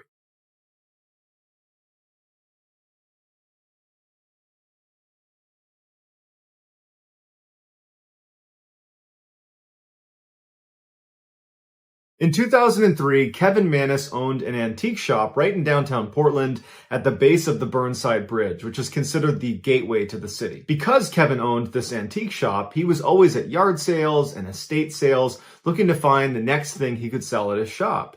And so one day there was this estate sale over at this woman's house. She had just passed away. She was about 103 years old. She was a Holocaust survivor and her estate was being sold. And so he goes over to the house and he sees the way they're selling all of her items is by bundling them in different lots. So depending on what item it was, they'd be bundled with similar items and then sold as a package. So the people there would be bidding on the whole lot. They couldn't buy individual items. And Kevin had his eye on one particular lot called Lot 29, and Lot 29 included a couple of small tools that he wanted to sell in his shop. And it had this mystery box, and that's exactly as it was labeled. It just says mystery box on it. And he was intrigued by it. And so he placed a bid on lot 29, and ultimately he won the bid, and he was really happy about it. So he takes the contents of lot 29 and he wheels them over to his car. And as he's loading stuff into the back of his car, someone behind him says, "Oh, so you went with the Dybbuk box, huh?" And Kevin in his head went right back to his childhood, because growing up, he had always been scared of Dybbuks, because a Dybbuk is a malevolent spirit in Jewish folklore, and Kevin was Jewish, and so his parents used to say, "Oh, you better not do that, Kevin, or the Dybbuk's gonna get you." And so he grew up terrified of Dybbuks, and so his interest is piqued. And Kevin turns around and he says, "Did you just call this box a Dybbuk box?" And the woman's like, "Yeah, and my grandmother was terrified of it, and she said no one could ever open it." And Kevin turns to look at the box, and it's about 2 foot high by 1 foot wide, and there are these little doors that swing open on the front, and then on the bottom there's a drawer that comes out, and there's one lock that sits across the 2 doors, and it's currently locked with a little padlock. And he looks up at her and he goes, "Why can't you open it?" And the woman just says, "We never knew, but our grandmother would always go every time we said the word Dybbuk, and so it was weird enough that we just never asked any questions and we stayed away from her Dybbuk box." Kevin agreed that was pretty weird, and he finished loading his car, shut the trunk, said bye to the woman, hopped in his car, and he drove away. And he never really gave it a second thought. At this point, he's not thinking the Dybbuk box is anything malevolent. He thinks it's just some random chest that he won at an auction. Kevin drives back to his antique shop and he begins unloading all the things he won at the auction. He brings them inside and he brings them downstairs, because the top floor, the main floor, was really where he sold things. When he got new items, he would bring them downstairs to his warehouse of sorts, which was much bigger than the first floor, had lots of rows of shelving, and it had a workstation down there. He would bring his new things down there and he would price them and get them ready before bringing them back up. And at some point, he brought the Dybbuk box in and he brought it down and he put it on the back table. He was about to just leave it there and go back upstairs when suddenly he became really curious and he really wanted to open the Dybbuk box. And so he goes over and he kind of yanks on the front 2 doors. He doesn't want to damage it, but he can tell this lock is relatively new and it's not just going to come off. And so he doesn't have the key to it and he doesn't have a way to clip the lock. And so he takes a screwdriver and he basically wedges it underneath the actual metal clasps that are attached to the wood. And he slowly kind of bends it up and bends it off and pops it out of the wood. And as soon as he does that, the doors swing open and there's like a mechanical device inside of the Dybbuk box that activates the drawer. Basically, anytime the doors open, the drawer also opens at the same time. And Kevin remembered thinking how silly it was that this kind of old, crummy looking wine closet had this fairly complicated mechanism inside of it that still worked. Inside the Dybbuk box were 2 pennies from the 1920s. There was a used candle. There were 2 locks of hair. There was this small tombstone that said Shalom on it. And there was also a small wine goblet that was inside. And that was it. And Kevin immediately thought, well, this is just some older woman's keepsake. And these things maybe have sentimental value to her, but they don't to me. And so he shut the Dybbuk box, pushed it to the side of the desk, and walked upstairs and didn't give it another thought. Kevin had one employee at the antique shop. Her name was Jane. She was a younger woman. She was an incredible saleswoman, and Kevin thought very highly of her. And so the day after he had brought the Dybbuk box into the antique shop and put it downstairs on the desk, he needed to run out and do some errands, and so he put Jane in charge of the store. And so Kevin leaves, and Jane locks the front door to the shop behind Kevin because she needed to go downstairs and get a few items that she wanted to bring upstairs to sell that day, and it was before opening time. So front door's locked, no one else is inside the shop, and Jane goes down into the basement. Once you went down the wooden steps into the basement, you'd be looking out at this huge room of all these industrial shelves that run the length of the room where they would keep their antiques and other valuables on. And the lighting down there was never that great because they used these long fluorescent tube lights that at best cast a kind of subtle yellow glow on everything. They were not particularly bright. And it was a real pain to actually go up and change them because you needed to place a ladder, but the ladders were not perfectly aligned with the lights. You basically had to reach over the shelving where all the antiques were, and you ran the risk of knocking things over. And so a lot of times Jane and Kevin would wait until you were down to like 1 or 2 crappy working lights before they'd say, okay, we really got to go up there and replace some of these bulbs. And so as it happens, this day, they're down to like 2 or 3 working lights. So in classic horror movie fashion, she's going into this dingy basement with very poor lighting. And so once she gets to the bottom of the steps, she walks to the far end of the room, a little bit away from where the Dybbuk box was placed on that back table. She's in the other corner in the back of this basement, and she's getting some things off the shelf when all of a sudden she stops. And she can't help but shake the feeling that she feels like someone is watching her. Now, she is down in this basement all the time, whether it's well lit or dark, whether Kevin is there with her or she's alone. This is a place she goes all the time. And she's never had this feeling before. There's no way to get into the basement unless you come down the stairs, and she locked the front door, and she was the only one who came downstairs. She hasn't heard anything. There's no other way to leave this space. So she doesn't know where she's getting this feeling from, but she really can't shake it. And as she's kind of looking around and she's starting to get a little bit paranoid, the phone rings. They had a landline that was on a table right at the base of the stairs. The phone rings down there and it startles her. And then it kind of jumps her back into reality. And she's like, okay, I'm getting paranoid. And she walks over and she picks up the phone, and it's actually her friend who was planning on coming by the antique shop that day. So as they're chatting, Jane hears what sounds like a broom. Imagine if a push broom is lined up against the wall and then it falls over, the sound that the wooden stick would make as it hits concrete. That's the sound she hears as she's on the phone. And it startles her again, and she goes, hey, let me call you back. She hangs up on her friend and she's looking out. And because the lighting is terrible from where she is, she's now at the foot of the stairs looking down all these rows, and she's heard that stick land on the ground on the far side back where she had been originally. She's kind of looking around and she can't see anything. And so she takes a deep breath and she begins walking down the rows to see what fell over. And as she's walking down the row, something smashes behind her and she turns around, and one of the fluorescent tube lights has fallen from the ceiling and smashed onto the ground. And so all of a sudden she doesn't want to explore this falling broom that's behind her in the dark corner of the basement. Instead, she's ready to leave. And so she starts walking back towards the stairs to get out of here. And as she's walking down one of these rows, a wooden chair that is on one of the shelves comes flying off of it and lands squarely in the middle, blocking her path.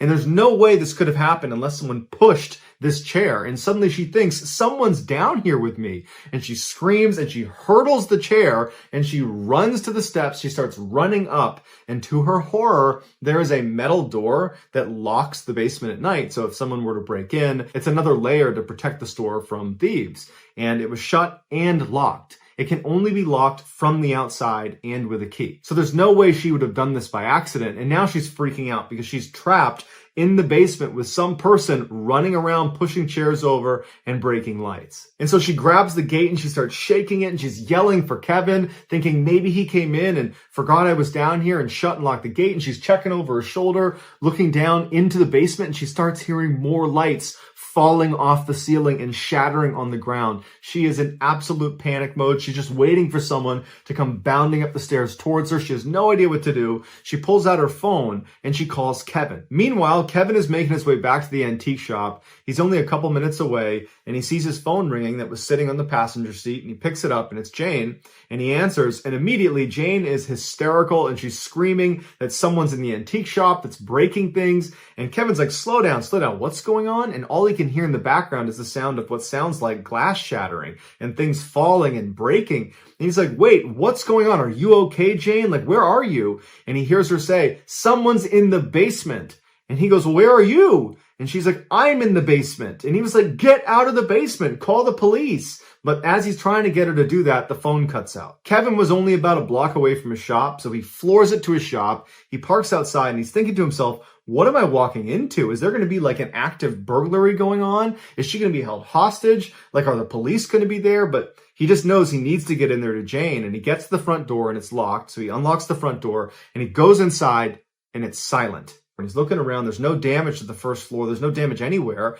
And he yells for Jane. There's no answer from Jane. And he starts walking kind of tentatively through the store towards the back. And he gets to that door leading down into the basement, the same one that Jane couldn't open when she ran up the stairs to get out of the basement. And he looks at it, and Jane's not at the top of the stairs anymore. And he's thinking, I didn't lock that door, and I'm the only one with the key to lock that door. How is it locked right now? Does Jane have a key that I don't know about? And why would she lock it? Does that mean Jane's up here somewhere? Is that what happened? And he's like, Jane, come out. Did you lock this door?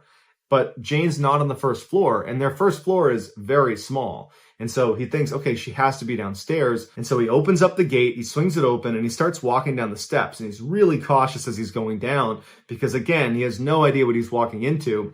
He hits the lights, but the lights don't work down there. And as he starts to bend around the corner where he can actually see into the basement, he sees Jane sitting at the chair right next to that table where that phone is. And she's just sitting there kind of stunned. And he goes to Jane and he's like, what happened down here? And he glances out quickly at all the rows and he sees all this furniture that's come off the shelves and there's glass all over the ground. And he's looking at Jane and Jane's just showing no reaction. She's sitting there like she's in shock. And he turns to Jane again and he says, come on, you got to tell me what happened down here. And Jane just goes, I don't know. I don't know how to explain what happened down here. I was walking down the row and then I felt like someone was watching me and then things are falling off the ceiling and the shelves. I've never seen anything like this before. Now at this point, Kevin's adrenaline is through the roof. He came charging in here thinking he was going to have to save Jane from some person breaking in and breaking stuff. But as far as he can tell, there's no one here but Jane.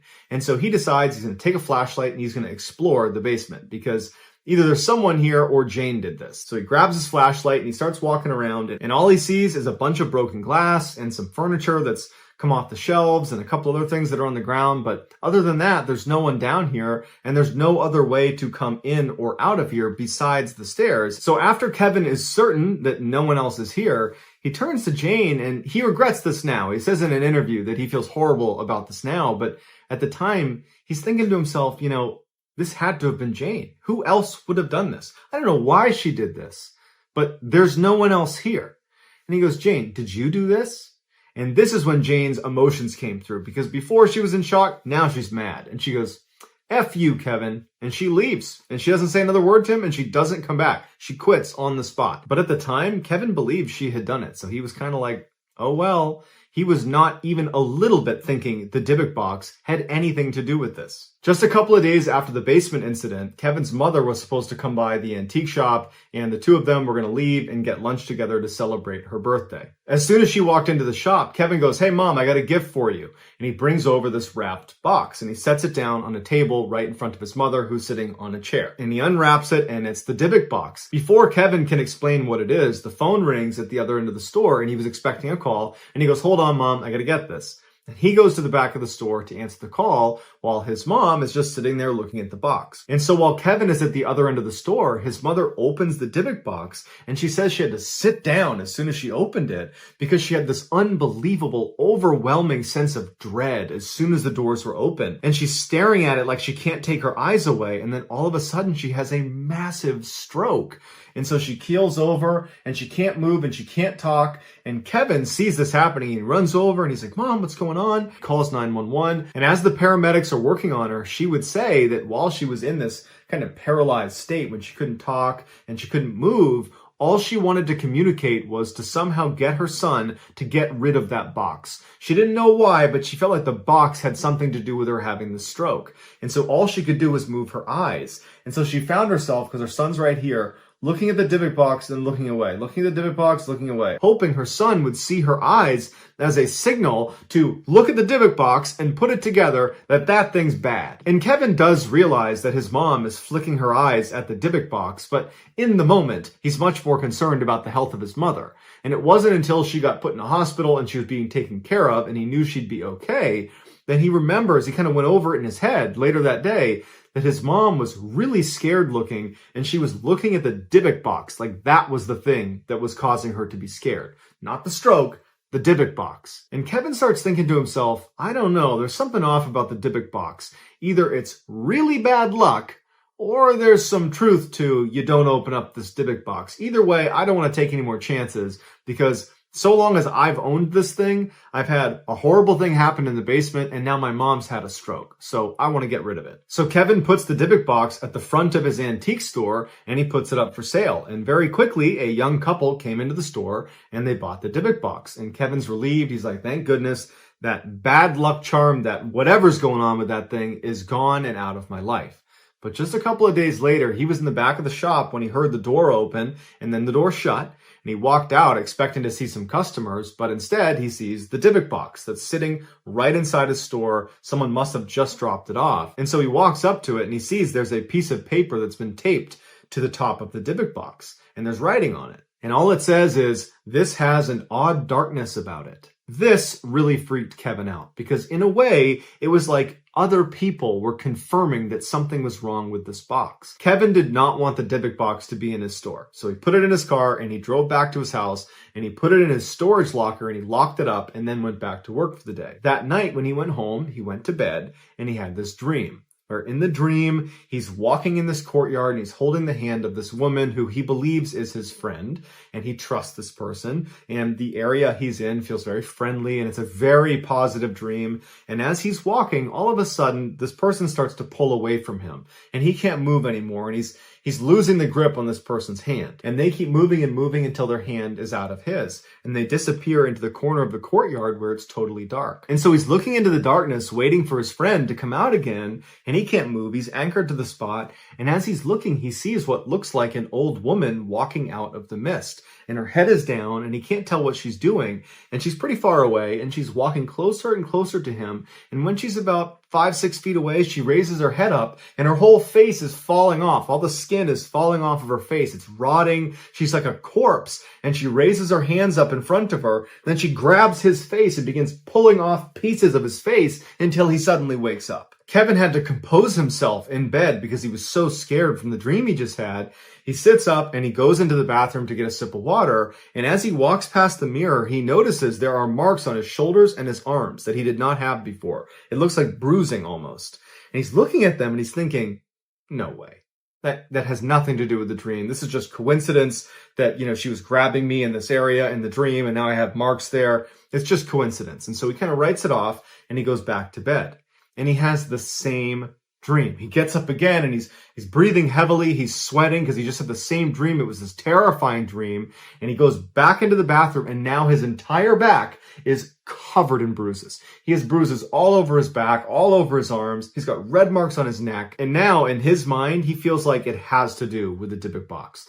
The Dybbuk box is now in my backyard. It's not a coincidence that all of a sudden I'm having these horrific dreams that are apparently manifesting themselves in bruises and marks on my actual body. And so Kevin is done with the Dybbuk box, and instead of going back to bed, he goes to his computer and he puts the Dybbuk box on eBay up for sale. And that night, 2 college kids named Sam and Brian, who lived in Missouri, they buy the Dybbuk box, and Kevin could not be happier to package that thing up and ship it off. Sam and Brian had seen the ad on eBay for the Dybbuk box, and at first it did not seem remarkable, but they saw that Kevin had given this really detailed description of all the strange things that had happened for him since he owned the Dybbuk box. And I think clearly Kevin's angle was he was almost trying to advertise it to groups of people that might be interested in that.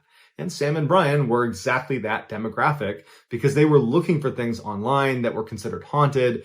They wanted to see if ghosts and the paranormal were real. And so they were eager to buy the Dybbuk box and test it out. And so 3 weeks later, when this package finally arrives in Missouri at their house, Brian was still out at class, but Sam was home. So he receives the package. He eagerly brings it into the kitchen, he unpackages it, and he sets it on the kitchen table. And just a few minutes later, Brian comes home, and Brian would say in interviews that when he walked in, it smelled like someone had peed all over the apartment, like there was urine everywhere. And he's walking around thinking, what happened? This smells so bad in here. And he walks into the kitchen where it was the strongest smell, and there's Sam proudly standing next to this awful looking chest, which was of course the Dybbuk box. And he realizes, Brian does, that the Dybbuk box is what smells like urine. And he goes, Sam, do you smell that? And Sam's like, yeah, that's the smell of ghosts. Sam would pick it up and go, ooh, to Brian as soon as he walked into the kitchen. And Sam joked about how he couldn't wait to sleep in the same bed as the Dybbuk box. They were just making a big joke out of it. Sam had also set up a blog where he was going to document everything that happened from day one of receiving this Dybbuk box to whenever they got rid of it or till whenever something happened. And for the first 2 weeks they had the Dybbuk box in their possession, nothing did happen. But when Sam started bringing the Dybbuk box out and leaving it right in the middle of these huge parties they would throw where people were spilling beer on it and they were opening it up and putting things inside of it and making jokes with it, when they were doing that to the Dybbuk box, suddenly they started seeing a pretty significant uptick in strangeness inside of their house. It started with their technology. Sam's laptop crashed and the hard drive was unrecoverable, so he had to replace his laptop. All of their watches just didn't work while they were in the house. No matter what they did, no matter when they fixed it, the watch just simply did not work. Their Xbox would not turn on, but when they brought it to another person's house, it worked just fine. It just couldn't work inside of their house. And the toaster, any anytime you turned it on, it basically immediately incinerated whatever you put inside of it. But none of these technological difficulties were frightening to Sam or Brian. They were just frustrating. And I don't even think they were connecting them with the Dybbuk box. It was just this thing that was happening to them. It wasn't until the light bulbs in their house started bursting in the middle of the night that they started to get pretty creeped out about some of the things that were happening in their apartment. That now all of a sudden it did seem like, maybe if the Dybbuk box really is cursed, this might be how it would manifest. And so they'd replace the light bulb, and then sure enough, it would burst again. And they couldn't keep light bulbs in because they kept popping. And so their house was dark a lot of the time. But the worst part was when they had this massive insect infestation inside of their apartment. And they were really localized around the Dybbuk box. All these insects would come out of the walls, out of the toilets, out of the sink. They'd come from behind the fridge, and they would all kind of like converge on the Dybbuk box and go inside of it. The Dybbuk box at one point was swarming with insects all over it, and they had to shut the door. They couldn't even go in the room with the Dybbuk box because it was just covered in insects. But despite how scary this was for the boys, they had become kind of like a cool talking point on campus because of Sam's blog that a lot of other students were following. And so the boys kind of liked the clout they got with that, and they decided they didn't want to get rid of the box after all. But it wasn't long after the insect infestation that Sam began losing all of his hair, and at the same time, he started having this constant hallucination that there was an old woman in his peripheral vision on either side of his head pretty much at all times. Anywhere he went, there basically was someone he couldn't quite see following him around. Whether he was well rested, whether he was totally exhausted, it didn't matter. He always saw this shrouded dark figure that he believed was an old woman, and it scared him so much he couldn't sleep. And so he began going into Brian's room and sitting on Brian's bed because it was the one place he felt a little bit of comfort. And as he's sitting on the bed, he would see these dark figures standing on either side of him all night. And so finally, no matter how cool their blog was, it became too much, and they decided we have to get rid of the Dybbuk box. And so they put it on eBay, and very quickly it gets sold to a guy named Jason, who is this museum director over at this other university in Missouri. And he had actually been following along with Sam's blog. He was very interested in what was going on with the Dybbuk box. And when it was listed for sale, he was all over it. He wanted to buy it. So the boys eagerly ship off the Dybbuk box, and Jason receives it in the middle of a workday. So he puts the package in his truck, and he goes upstairs and he works for the day. And then afterwards, when everyone's left the office, he goes downstairs, gets the package, brings it back up to his office, puts it on his desk, and he cuts open the packaging. Jason decided he wanted to evaluate the Dybbuk box the way he would evaluate any other antique or item that was coming into the museum that he was the director of. And so Jason starts by taking a whole bunch of pictures all around the outside of the Dybbuk box, and then he gets his blacklight out and he begins scanning around the outside, and he finds all these traces of wax all over the outside, which leads him to believe this was probably used in some sort of ritual. And then he takes a deep breath and he sits down right in front of the Dybbuk box, and he pops off the lock, and he gets ready, and he opens the doors, and the drawer slides out with that whole mechanical device. It all kind of comes open, and Jason's totally let down because nothing happens. And part of him thought, like, if this thing is haunted, as soon as you open it up, the haunting's going to begin. And nothing happened. And he's pretty let down about it. And so ultimately, after staring at it and looking at the pennies that are in there and the Shalom statue and the locks of hair, he's just kind of let down by it, and he decides, okay, I kind of got my hopes up for something. This was clearly a hoax. There's nothing going on here. It's just a random old chest. And so he closes it up, and he puts it on another desk that wasn't the one that he worked at, but was just kind of another table inside of this office that he shared with some other people. And he figured it would be a good talking point to tell his colleagues about, and it would be kind of like a showpiece. So the next day, his colleagues come in, and he explains what a Dybbuk box is and the history around it, that it's supposed to be haunted, and, it makes people sick and gives people strokes, and, there's been insects that have been known to come out of it and go into it. It's this very creepy thing. And his colleagues are like, wow, that's pretty cool. But they don't think much of it until all of the electronics inside of their office start to fail. Namely, their computers start crashing, and their IT department comes up, and they're like, we don't know why this is happening, but sorry, we can't recover it. And the light bulbs kept going out to the point where they went out and got this huge pack of extra light bulbs to replace the light bulbs as they went out. Something they never had to do before. But all of a sudden, the Dybbuk box is in the room, and the light bulbs are going out left and right. And then finally, Jason's coworkers that share that space with the Dybbuk box, they all got sick. And they blamed the Dybbuk box. They said, you know what? We were fine until that thing came in here. And now all of a sudden our computers don't work, the lights don't work, and we're getting sick. Get rid of it, Jason. So that day after work, Jason goes and takes the Dybbuk box, puts it in the back of his truck, and his truck had a cover on the back. So he secures it in the back, he drives home, and he doesn't want to bring it inside because it just seemed weird to bring a cursed object inside that his coworkers just made him get out of their space because it was making them sick and it was ruining their things. So he thinks, okay, I'll leave it in my truck overnight and I'll figure out what I'm going to do with it tomorrow. And he goes inside, he says hi to his family, and before long it's time for bed and Jason goes to sleep. In order to understand what happened to Jason, you need to understand the layout of his house. When you open the front door, you walk inside and there's a wall on your right-hand side. That's the side of the house. And you walk forward about 5 or 6 feet, and on your left is a staircase that goes up to the second floor.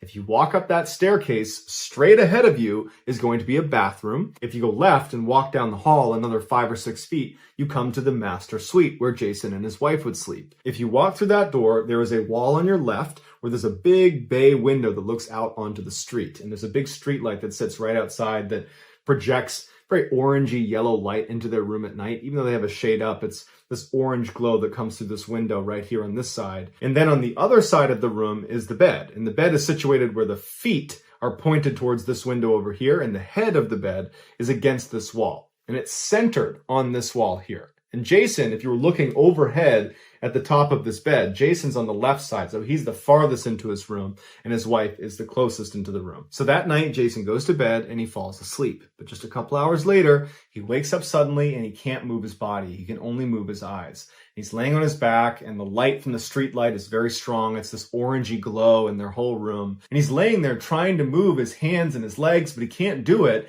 And as he's doing that, he starts hearing footsteps out on the stairs. And they're distinctive sounds. Slow, plodding steps all the way up to the second floor. And Jason's laying here with his eyes looking towards the door because his door's open and he can barely see into the second floor landing. And he's waiting to see who came up the stairs. And his heart's racing and he's looking, and out of the corner of his eye, he sees what looks like a dark figure begin to walk into the room. And his heart starts racing even faster when he can tell it's definitely not someone he knows. It's this woman, this older woman with a shawl over her head, and her head is tucked down so he can't see her. And this is all out of the corner of his eye. And because of the orange hue coming in from the window, he can definitely tell that there is a real solid figure right there. This is not in his imagination, it's right there. And this woman begins shuffling her way across the foot of the bed, and right at the foot of the bed, as Jason's looking at her, she turns and looks directly at him. And then she runs around the corner and she looks down at him and she takes her fingers and she drives them into his eyes. And Jason thinks it's real and he's screaming in pain, and he wakes up and his wife is grabbing him and she's like, Jason, what's wrong? And he's like, what's going on? And she says, honey, it's just a bad dream. You're fine. And he's shaken up. His heart's still racing from this dream he's just had. And he's trying to think, like, that felt really real. And he's like feeling his eyes. And he can't believe that that was a dream. That was the most vivid dream he's ever had in his life. And so eventually he goes back to sleep. And then the next morning when he gets up, he goes in the bathroom and he looks at his eyes, and they're all red around the outside, and the whites of his eyes are covered in blood. His eyes look horrible, like he's having this terrible allergic reaction to something, or it looks like someone might have punched him in the eyes, or maybe gouged his eyes. That's how it looks. And his wife comes in and she's like, what happened to you? And he's like, oh my God, I have no idea. It was around this time that Jason began to think the Dybbuk box might just be cursed, because the 2 previous owners have said in their disclosures on eBay that horrible, vivid dreams, just like the one he had, to include physical manifestations, are part of having this Dybbuk box. Jason considered just dumping this thing in a dumpster somewhere, but then he was concerned that he might be passing on this Dybbuk box to someone who wasn't ready for it.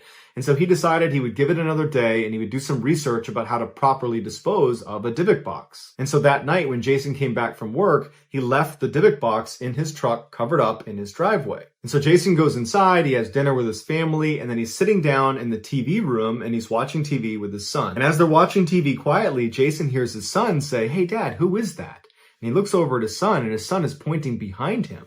And Jason turns around, and standing right behind him is the same woman who had come in his room with a shawl on that gouged his eyes out in his dream. And then she suddenly disappears. And Jason's looking at his son like, you just saw that too? And he's like, yeah, who was that? And so Jason grabs his son, he yells for his wife and says, we have to leave the house right now. His wife comes downstairs and she's like, what's going on? And he was like, I will explain in the car and we have to take your car. And so his wife sees how serious Jason is and she says, okay. And they get into her car and they drive down the road. And that's when Jason explains what's going on with the Dybbuk box and how he and his son just saw the same woman that he had seen in his dream the night before that gouged his eyes and his eyes were red. And his wife's starting to get really scared and his son's really scared of what's going on. And so the solution they came up with was they were going to drive back to their house, drop Jason off, who was going to get in his truck where the Dybbuk box is still in the back. It's still locked in the back of the truck. And he's going to drive it a few miles outside of town to a rental property they owned that no one was staying in. And he was going to put it in the basement. And it was going to stay there until they figured out how to dispose of it. Because they didn't like the idea of just dumping it somewhere, because they felt like if this is real and it's actually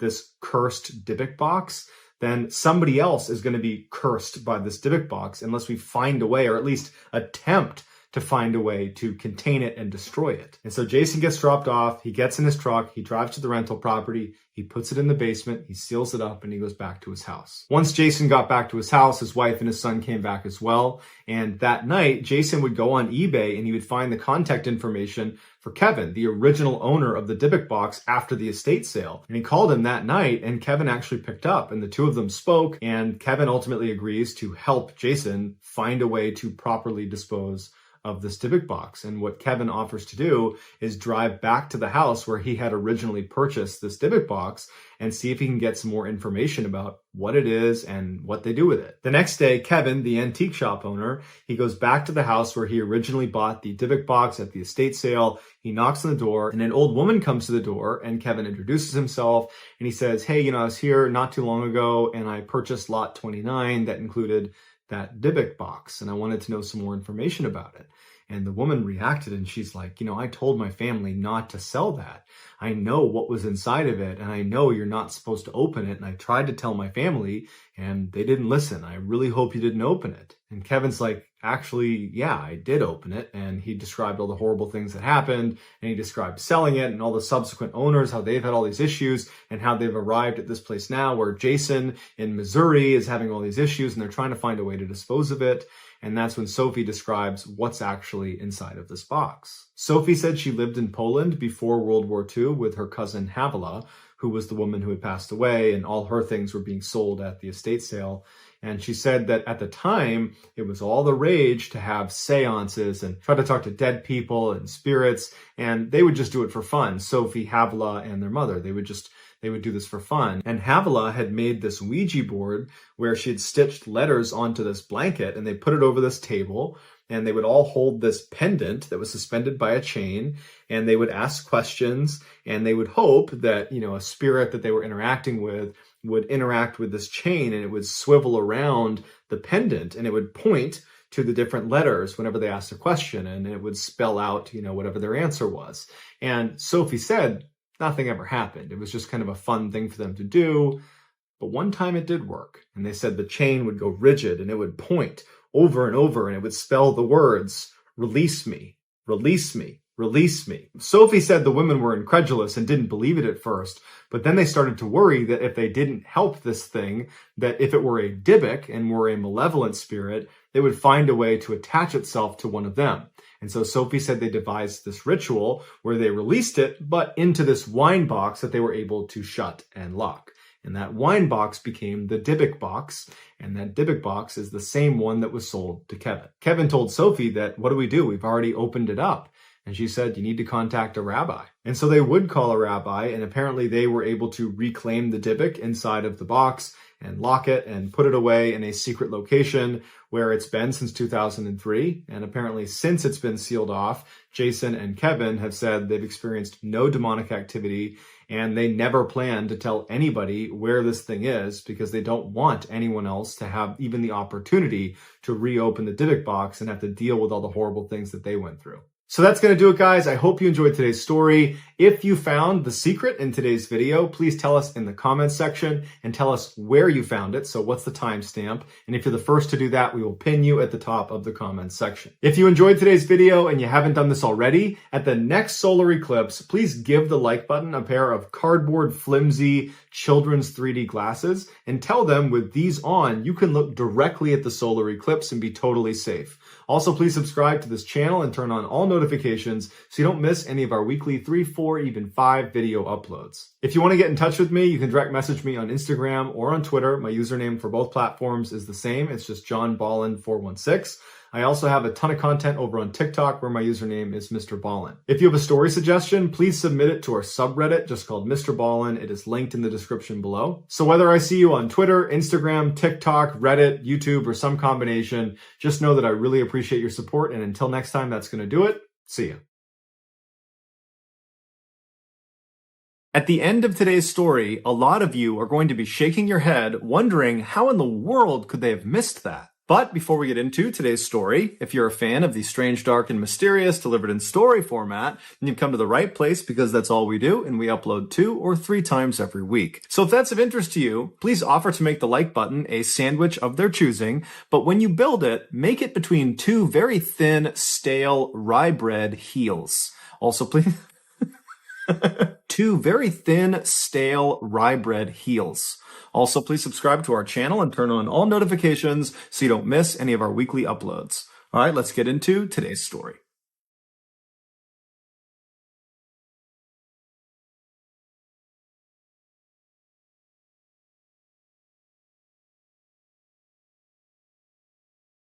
In 2006, Heather Kwan was a 21-year-old college student living in the small residential town of Desert Hills in Arizona. From a very young age, Heather was someone who always seemed to give her friendship to the people who needed it the most, people who were hurting on the inside or who society had kind of forgotten about. This is why when she was a teenager and a young adult, she would often spend her weekends volunteering her time with underprivileged children. It's also why she aspired to go to law school and become a defense lawyer, because she loved the idea of professionally helping people that desperately needed her help. She lived in a rental home with her boyfriend, who was 18 years old. His name was Ryan Waller, and amongst other things, he was a huge gun enthusiast and a student. That year, the couple had made plans to visit Ryan's father, Don, on Christmas Day, so on December 25th. But when the day came and Don had made dinner for the couple and was expecting them, they didn't show up. And so Don tried contacting both of them, but when he couldn't, he just had a bad feeling that something was off. It was just very uncharacteristic of them to just no-show. But instead of driving over to their property himself,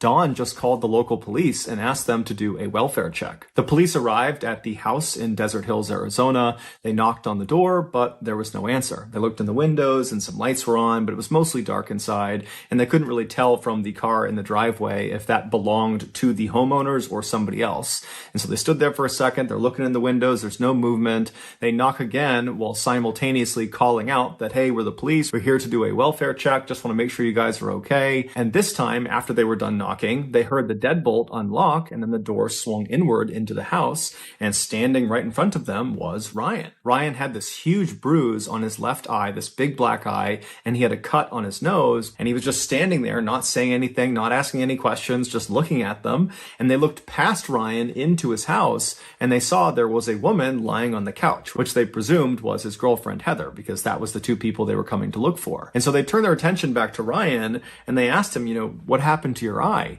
And Ryan was a little bit cagey. He didn't really give them a straight answer. He basically said, I don't know. I don't know what happened to my eye. And, the police didn't really pry that much, but eventually they determined that Ryan was more or less okay, albeit a little bit strange. And then they said, okay, well, who's the woman who's lying on the couch? Is that Heather? And Ryan, again, was kind of cagey and a little bit dismissive and said something along the lines of, she's just sleeping. And so the police said to him, look, we're here on a welfare check. Your father sent us here to check on you guys. And so we have to go in there and wake her up and make sure she's okay. And so Ryan, again, was just a little bit weird and kind of defensive and didn't really immediately comply, but eventually did step out of the way. And the police walked into the residence. They walked over to the couch. And as soon as they looked down at the girl on the couch, which was Heather, they saw right away that she was not asleep. She was dead. And she had been for at least a couple of days. She had died from a single gunshot wound to the head. Immediately, Ryan was arrested and brought out to a squad car. He didn't fight the arrest, but he did emphatically say he didn't know what was going on, he didn't understand what was happening, he didn't know what happened to Heather, he just seemed kind of generally confused. But regardless, he was thrown in the back of the police car outside the property, and he would sit there for several hours while more and more police and paramedics arrived to process the crime scene and also to transfer Heather's body to a morgue. Finally, around 5 a.m. on December 26th, the police brought Ryan, who was still in the back of this police car, to the Phoenix police station for questioning. The interrogation that followed, this hour-long interrogation that was all filmed, would start off relatively normally, but it would quickly devolve into this totally bizarre back and forth between Ryan and the detective who was questioning him. And then at the end of the interrogation, there would be this stunning revelation. From this point until the end of today's video, we're going to be showing you clips from the actual interrogation. When you get to the end of this video and you hear the revelation, and trust me, you will not miss it, I would encourage you to then go back and watch the clips of the interrogation, or just go online and watch the entire interrogation, because it's totally mind-blowing watching this thing, knowing what's really going on. In the video, Ryan is led into this sort of nondescript, small interrogation room at 5:08 a.m. on December 26th. So he's just arrived at the station. They put him in this room. He's wearing this white jumpsuit that might have been issued by police. Maybe he owned it, but it definitely looks more like prison attire. He's got no shoes on, no socks on, and his hands are not cuffed. And so he walks into the room and he sits down in the chair that's in the back corner of the interrogation room. And this chair is right next to this table. And then on the other side of this table is another chair. And so Ryan sits down in the corner. He's kind of facing out towards the middle of the room. He's quiet. He's basically not moving. And then at some point, he notices there is a handcuff that's connected to this table. Now, in some cases, the police would handcuff the person they were interviewing in this room. But in this case, Ryan was not told that he needed to put this handcuff on. He was uncuffed. So there was no directive that he needed to have this handcuff on.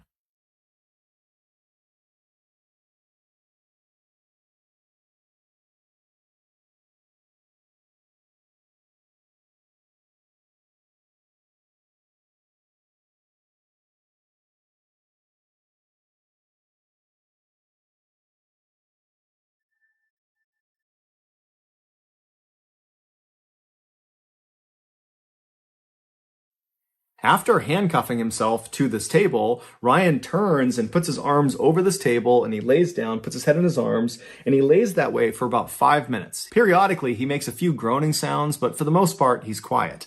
And then all of a sudden, as he's laying there, he suddenly makes a fairly loud moaning sound, and he stands up in his chair like he's going to walk out of the room. But as soon as he starts to walk away, the handcuff stops him. The handcuff that he was not told to put on. And so he's stuck against this table, but he doesn't seem fazed by it. He looks almost confused by what's happening, but he doesn't dwell on it for very long. Instead, he just reaches across the table and grabs a blank piece of paper, and then he just sits back down in the seat, he crosses his legs, and he starts looking at this piece of paper. At 5:17 a.m., so roughly 9 minutes into this interrogation, which really hasn't even started yet, Ryan is intently looking at this blank piece of paper when a detective walks into the interrogation room. This detective was named Dalton, and he informs Ryan that they're going to be taking pictures of his feet, and so he needs to put his feet up on the table that's right next to him. Ryan at first acts very confused and doesn't really understand what's happening, but he eventually complies and he puts his feet up on the table, and by the time his feet are up there, another officer walks into the interrogation room, and he's got a camera and he's got this big kit with him, and he would begin about a 10-minute long process of photographing Ryan's feet and also swabbing Ryan's feet. During this 10-minute session, Dalton stays in the room, and so Ryan periodically asks him if he can just leave and go home, seemingly unaware of how serious this situation really was for him. And when Dalton would tell him, no, you can't leave, Ryan would act totally frustrated and kind of angry and upset, kind of like how a child would act if they were told they couldn't have something they really wanted to. At 5:28 a.m., after this 10-minute session is complete and they've photographed and swabbed Ryan's feet, the second officer leaves the room, room, and Dalton shuts the door behind him, and then he walks over to the table and he grabs the chair on the other side from Ryan. He drags it out so it's closer to Ryan, and then he sits down and introduces himself. After that, he begins asking Ryan some very basic questions. He asks him to confirm his name, which he does. He asks him to confirm his date of birth and his social security number, and Ryan does both those things. And then he asks Ryan if he understands why he was there, why he was being interrogated. And Ryan says no. And so at this point, Dalton says, okay, let's just stop right now. I'm going to read you your rights. And so it's at this point in the interrogation that Ryan's behavior starts to get really, really weird. After Dalton tells Ryan he needs to read him his rights, you can see Ryan doesn't compute what he's saying. He's just kind of looking blankly, and Dalton seems to pick up on that. And so he tries to make it kind of lighthearted, and he says, hey, Ryan, I'm going to read you your rights like they do on TV, like on Cops and on Law and Order and CSI, any of those crime shows, they read people their rights. That's what I'm going to do. You know what I'm talking about? And Ryan just goes, no. And Dalton's kind of confused. He's like, you haven't seen any cop show where they read people their rights? And at this, Ryan kind of changes his behavior. And suddenly he's not as robotic. He's a little bit defensive looking. And he says, oh, yeah, I have. Yeah. At this, it's pretty obvious to Dalton that Ryan is lying about something that is totally insignificant, whether or not he's seen true crime TV shows. It really just didn't matter at all. And there's this weird hesitation where both of them are just kind of being quiet for a minute. It's like Dalton knows he's lying about it, and Ryan just seems totally confused. And then ultimately, Dalton just decides to not key in on this kind of weird lie that Ryan has just told. Instead, he just reads Ryan his rights. And then after that, he gets back into some basic questions. The next one was, hey, Ryan, what was the highest grade you achieved in school? And now at this point, Ryan is not looking at Dalton. He's looking to the far side of the room. He's got this blank expression on. And when he's asked this question, he just says, I don't know. And Dalton's like, you don't know what level grade you achieved in school? And Ryan says, no, I don't know. Eighth grade. So again, he's changed his answer fairly abruptly when he's challenged. And so Dalton is probably thinking to himself that he's lying again. But again, it's just kind of an insignificant thing, but it's building a pattern of mistrust here. It's hard for Dalton to believe that Ryan is going to be truthful if he can't even tell the truth about things that don't matter. But Dalton decides not to fixate on it. Instead, he asks a follow-up question based on the fact that Ryan has said 8th grade is the highest level he achieved. And so Dalton says, okay, well, did you get your GED? A GED is a high school diploma equivalent, and it's something you would get if you did not graduate high school. And since 8th grade is below high school, then Ryan clearly did not finish high school. And so it's a natural question to ask. The answer to this question is binary. You have a GED, you don't have a GED. But Ryan's answer is anything but binary. It's totally contradictory and weird, and it really begins to show a side of Ryan that just doesn't add up. He's acting totally weird. Do you have a GED? I don't know. You don't know what? I don't know. I just want to go home. Oh, you're not going to go home right now.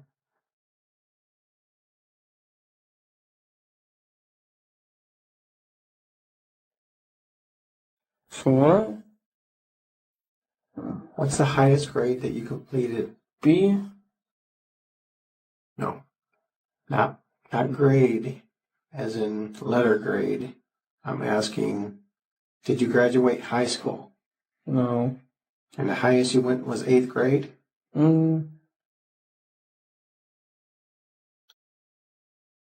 Do you know how to read and write, Ryan? After the discussion about Ryan's education goes nowhere, Dalton again does not fixate on all the issues with his answers so far, and instead just kind of continues asking more questions. And so he begins to address Heather. He starts by asking Ryan if he has a girlfriend. Now, Dalton at this point would know that Heather, the girl who was deceased, was Ryan's girlfriend because the police were asked to do the initial welfare check on Ryan and Heather, the couple. That's something that Dawn would have relayed to police. And so Dalton knows they have a relationship, but he wants Ryan to tell him he has a relationship with Heather. So again, he asks Ryan, do you have a girlfriend? And Ryan says, no. which is a lie. But Dalton goes along with it and says, okay, well, do you know a girl named Heather? And Ryan would say, yes, I do. But his description of Heather was just completely inaccurate. He said Heather was a 16 or 17-year-old girl, even though she was actually 21. And he would say her last name was Kyman. He thought. He wasn't entirely sure. He said she has nicknames and she has different names she uses, but he believes it's Kyman, even though her last name was actually Kwan. Now, Dalton, of course, is aware of these discrepancies, but again, he does not fixate on them. He just keeps on asking more questions. Dalton asks Ryan, what happened to your face? You have this huge bruise on the left side of your face. What happened? At first, Ryan says he doesn't know. But when Dalton pressed him and kept asking more and more questions about his face and how it happened, Ryan eventually would begin to open up. What happened to your face? I don't know. You told the officer just a few minutes ago that someone hit you. Do you remember who hit you? I don't know. I think it was Heather.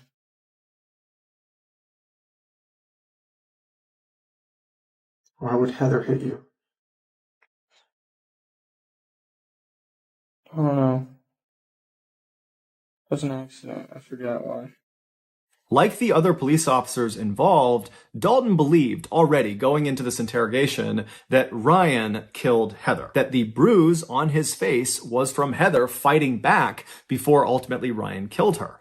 And so for Ryan to say the mark on my face is from Heather, even though he claimed it was an accident, to Dalton, that was the same thing as Ryan saying, I killed Heather. Dalton attempted to get more specific details about the actual physical struggle that took place between Ryan and Heather, but as he asked more and more questions, he became more and more aggressive, and it seemed like Ryan picked up on it and became very defensive and started throwing out random pieces of information, much of which seemed untrue. Like he suggested there was at least 2 or 3 other people that were in the house on the night that Heather got killed, but it's unclear if these people were real or if they were actually ever there. And it just seemed like Ryan was kind of panicking and just kind of saying all sorts of random things. And so at some point, Dalton just wants to focus the conversation because he feels like it's getting totally out of hand. And so he just stops Ryan and he says, Ryan, there is a dead girl in your house and I need information. Huh? There's a dead girl in your living room. She's dead? Yes. Heather? I don't know. I want to know what happened in your house last night. The girl on the couch is dead? I don't know if she's on the couch. She's dead. The interesting thing about Ryan's reaction to being told by Dalton for the first time in the interrogation that there was a dead girl in his house is Ryan reacted with genuine surprise. It's the only time in the entire interrogation start to finish where Ryan sits forward in his chair, he kind of perks up, and he seems relatively normal. He's not acting confused and kind of bizarre. It's like he's really dialed in as if he had not heard this before, that he didn't know Heather was dead, and he's now for the first time being told, and it shocked his system. But just seconds after he sits forward and seems really engaged, he goes back to kind of being totally bizarre, and he also suddenly had this really elaborate story about what happened to Heather, even though just seconds ago, it seemed like he had just learned about it. So it didn't really make any sense that he would have a story so readily available for something he seemed to not know anything about. And of course, like all of his other answers, his story he gave was full of contradictions and holes and was just totally unbelievable. Came over, Richie and his dad, with shoot and arrow, bow and darts. You know what I'm talking about? Yeah. They hit me and her with those. That's it. They hit you and they hit you? Yeah. Now it's Richie that hit you, not Heather? No, Richie and his dad. Richie and his dad. They hit you. Yes. Why? Because they're trying to get their stuff. I don't know why. And they had some kind of bow and arrows? Mm-hmm. They each had 2 revolvers and they didn't let off any shells. Okay, you just said they had bow and arrows. Now they have revolvers? That's what I meant. They had revolvers. They have revolvers? Yes. And then what happened? And then they shot us with those. Following this exchange, Ryan would change his story again and would say, actually, they didn't shoot me, they just shot Heather, they put me in a sleeper hold. But when Dalton asked him, what do you mean sleeper hold? Ryan said, oh, I don't know what a sleeper hold is. And then eventually Ryan would actually just ditch the sleeper hold narrative and go back to the Richie and his father. They came in and they shot both of us. At this point, Ryan's story has become so convoluted and it's changed so many times that it's just totally unbelievable. And so Dalton, who was doing his best to kind of go along with Ryan's story, at this point just can't even pretend anymore. He cannot pretend that he's following this story. It doesn't make any sense. You're telling me you're all over the board here, number one.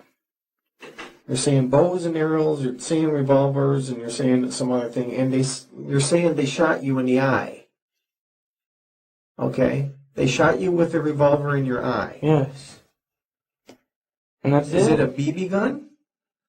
No, it was a real gun, man. It was just a revolver. If they shot you in the eye with a revolver, you wouldn't be talking to me right now. How do you know? It was most likely you'd be dead. That's what I thought too, man. I really don't know. So you got shot first? Uh-huh. And what happened? Did you fall to the ground? Yeah, I was trying to get up and I couldn't. I don't know. And then she got shot? Mm-hmm.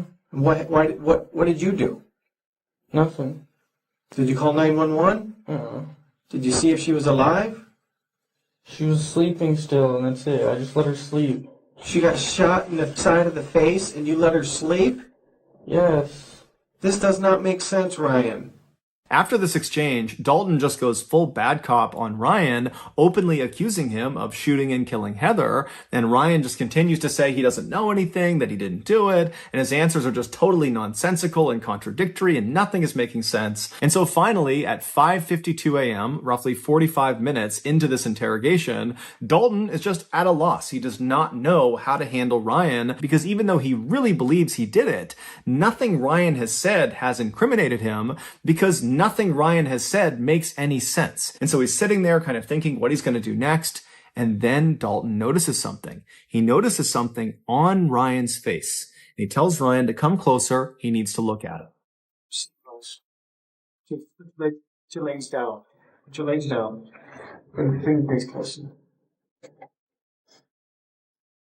Oh, my head hurts.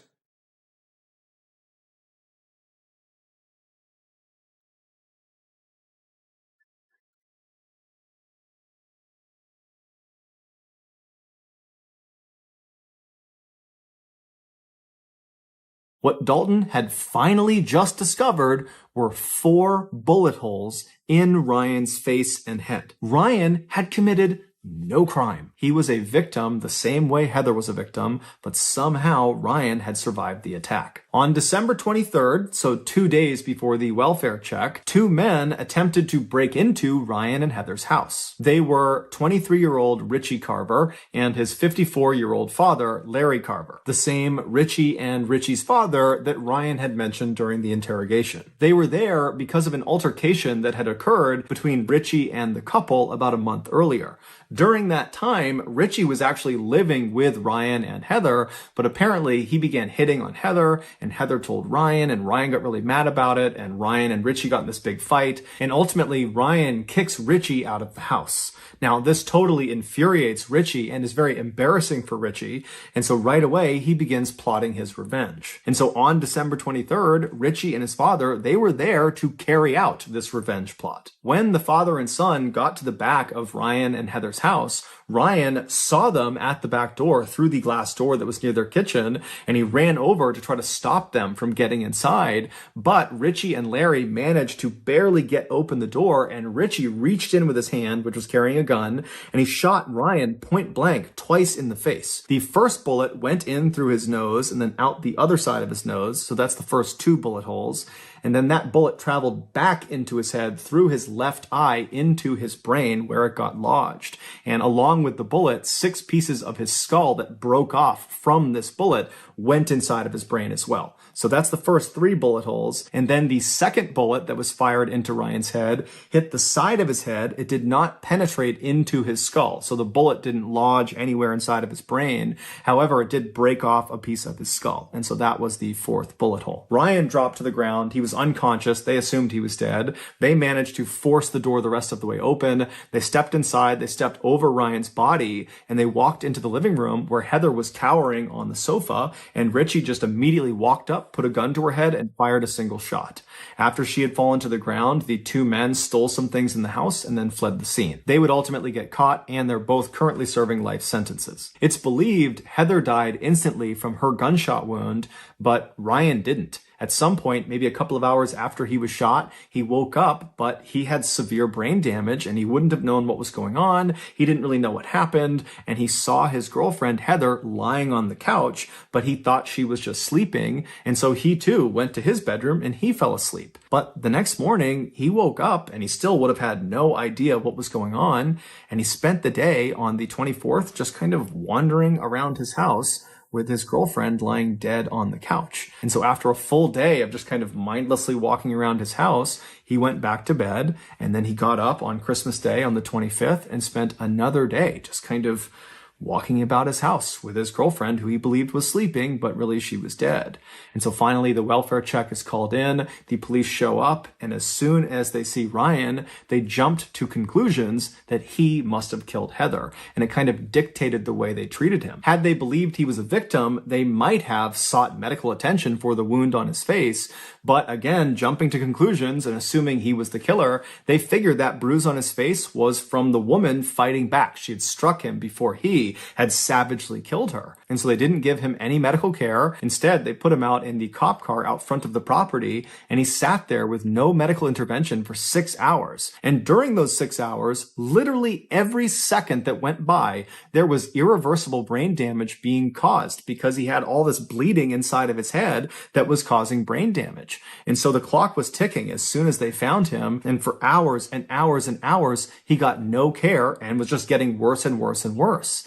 And so finally, he goes to the police station, and again, they do not give him any medical care. Instead, they interrogate him for almost 2 hours, even though he has 4 bullet holes on his face that apparently no one noticed or no one took seriously. But regardless, he spent those almost 2 more hours in the interrogation room, where every second that's going by, his brain is getting more and more destroyed, irreparably destroyed. And then finally, at the end of the interrogation, Dalton, who's probably thinking to himself, what is wrong with this guy? His answers don't make any sense. He's all over the place. And that's when he stepped back from looking for a way to convict this guy and noticed the holes on his face, specifically the hole in his nose. And that's when he called him forward, and he looked at his face and he realized a huge mistake had been made, and he called an ambulance. Here is a clip of the fire department who arrived ahead of the ambulance in the interrogation room, learning about what's happened to Ryan as they wait for the ambulance. Hey guys. Captain, you're not going to believe this one. I can't believe it either. You're right. I've already heard the story. I can't believe it. This is just my observations that this might be an entrance, this might be an exit, this might be into his eye. And he's acting like he has a serious head injury, which would make sense.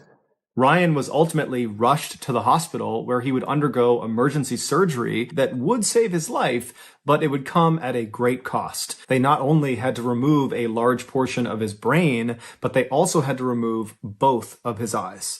Now, it should be noted that at least one other source says he only had his left eye removed, but regardless, after this surgery, Ryan was no longer independent. He had so much brain damage, he couldn't take care of himself, and so he had to move back in with his parents, who became his full-time caretakers. And then 10 years later, Ryan would die from a seizure that was directly connected to the injuries he sustained from that attack And it's connected to the lack of care he received in those first critical 8 hours after the police found him. The Phoenix Police Department, after this mishandling of Ryan's case went public, they did an internal investigation, but no one was ever disciplined, at least not publicly. As for Ryan's family, they certainly could have filed a lawsuit against the Phoenix Police Department, but they chose not to. They said the only thing we want is our son back, and a lawsuit will not give us that. So that's going to do it, guys. If you got something out of today's episode and you haven't done this already, please offer to make the like button a sandwich of their choosing. But when you make it, make sure you construct it between two very thin, stale rye bread heels. Also, please subscribe to our channel and turn on all notifications so you don't miss any of our weekly 2 or 3 video uploads. We are now selling merchandise like flannels and hats and sweatshirts and mugs and all sorts of stuff.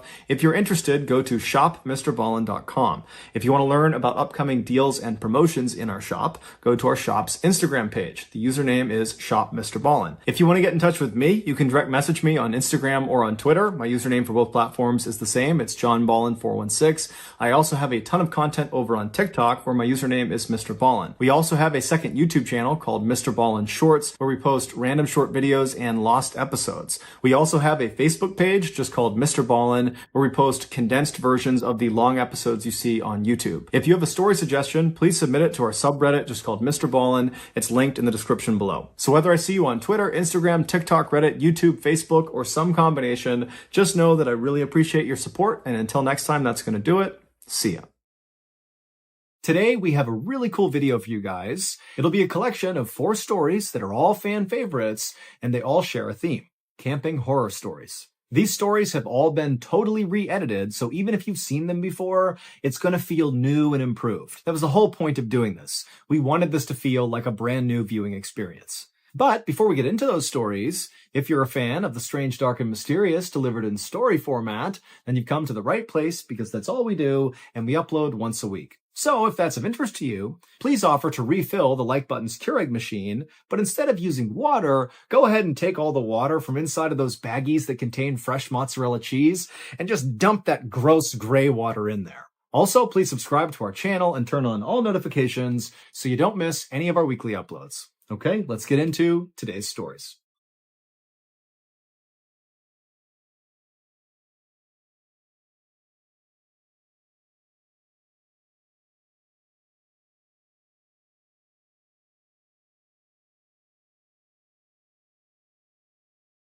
In April of 2020, a 17-year-old named Sam, who was an avid outdoorsman, decided to go on a one-night hike in the Superstition Mountains in Arizona. The mountain's name has a bunch of supposed origins, but the one that's generally accepted is people are afraid of the Superstition Mountains because of all the mysterious deaths that have occurred there. And so because people would avoid these mountains in fear of mysterious death, it became the Superstitious Mountains. But Sam was not superstitious and regularly came out here to go hiking, in particular on this 8-mile loop that went through a canyon. And so this one night overnight he planned on doing was going to be on that 8-mile loop where he'd do 4 miles in, camp out, and then 4 miles back. And he planned to do it with a friend, but his friend at the last minute canceled, and so Sam teetered on not even doing it, but ultimately decided, okay, I'll just do it by myself because I'm very familiar with this area. On the day he was supposed to go do this hike, he had planned on getting there early in the day to have maximum lighting, but due to some unforeseen circumstances and traffic and bad road conditions, he didn't get to the trailhead until 5:45 p.m. that night. Sam knew it was a bad idea to start this hike so late because he was going to run out of daylight.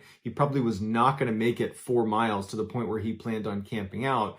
But he figured with his good health and fitness, he could probably quickly make his way to the 2 or even 3 mile mark, and there were some suitable campsites there. And so he decided he would kind of risk it and just try to go as fast as he could and use the daylight he had to reach a suitable campsite. But he wasn't able to move as fast as he thought he could, and soon the sun was down and it's totally dark, and he's got his flashlight, but that only is able to shine like 10 feet in front of him. And then at one point he nearly falls off of this rock, and he knows had he fallen, he would have gotten really badly hurt. and he's 15 miles away from the nearest help, and he's in a bad cell phone service area, and the roads getting out here are treacherous. No one knows exactly where he is, and it dawns on him that you've made a pretty bad choice, and you should stop right now and make camp here and not try to risk it any further. And so as it happened, where he was, there was this forest right nearby, and he could see there was a clearing about 30 feet off the path when he shined his light.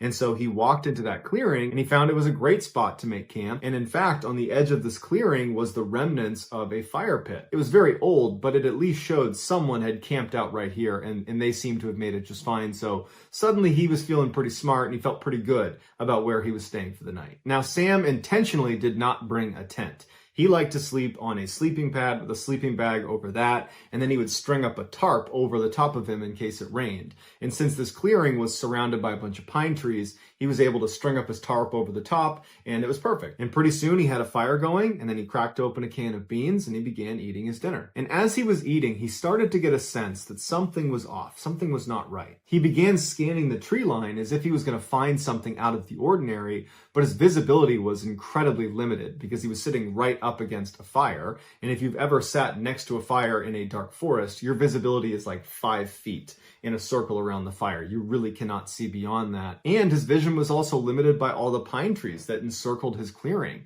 So he really could only see what was immediately around him, nothing else. And he starts thinking, that's gotta be it. Maybe I'm just nervous because I have no visibility. But as he's rationalizing this kind of bad gut feeling, a rock the size of a marble comes soaring into the campsite and lands at his feet. And he looks down at the rock, and immediately he connects that to that sense of dread he had. And he's looking around a little more aggressively now, but again, his vision is very, very limited. And so for the next 15 minutes, Sam is really aggressively scanning the tree line and listening really intently, and he doesn't hear anything. He doesn't see any more rocks get thrown. And so he begins to rationalize and convince himself that there's nothing wrong here. That feeling I have, oh, don't worry about that.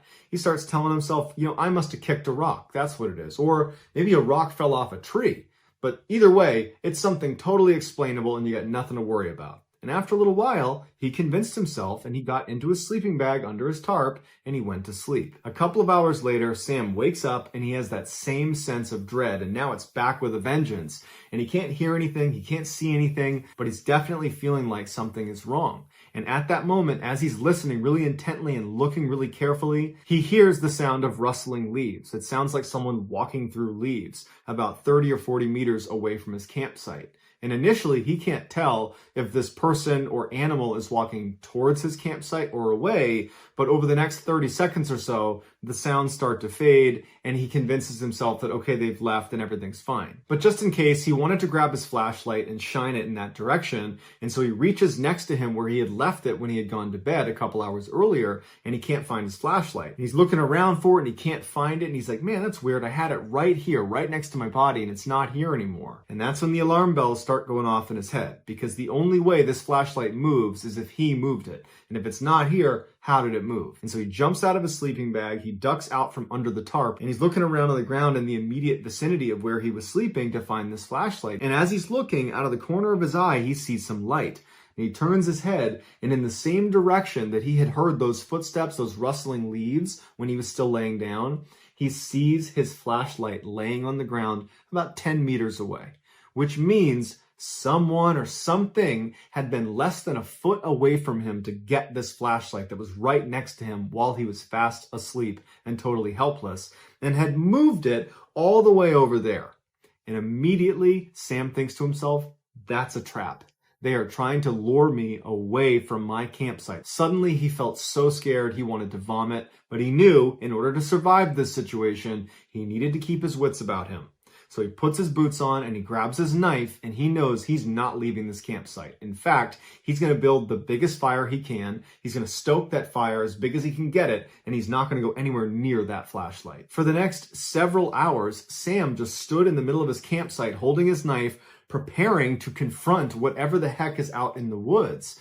And over those several hours, he would hear footsteps approach his campsite, turn around, and leave. Every time the fire got lower, he noticed they would come closer and closer and closer, and when he would stoke the fire, they wouldn't come as close. But at about 3 a.m., he ran out of firewood, so unless he went into the woods to get more, he'd be out, and he's certainly not going into the woods. That's the whole point, is to avoid the woods where this thing is. And so as the fire died down, Sam prepared himself mentally for whatever happened next, because he knew that with that fire gone, this thing was comfortable coming all the way in, coming all the way up right next to him to get the flashlight. And so finally, he hears the footsteps approaching, and before this, the closest they had come was maybe about 15 meters away. They were far enough away it didn't feel intimate. It was terrifying, but he had some distance.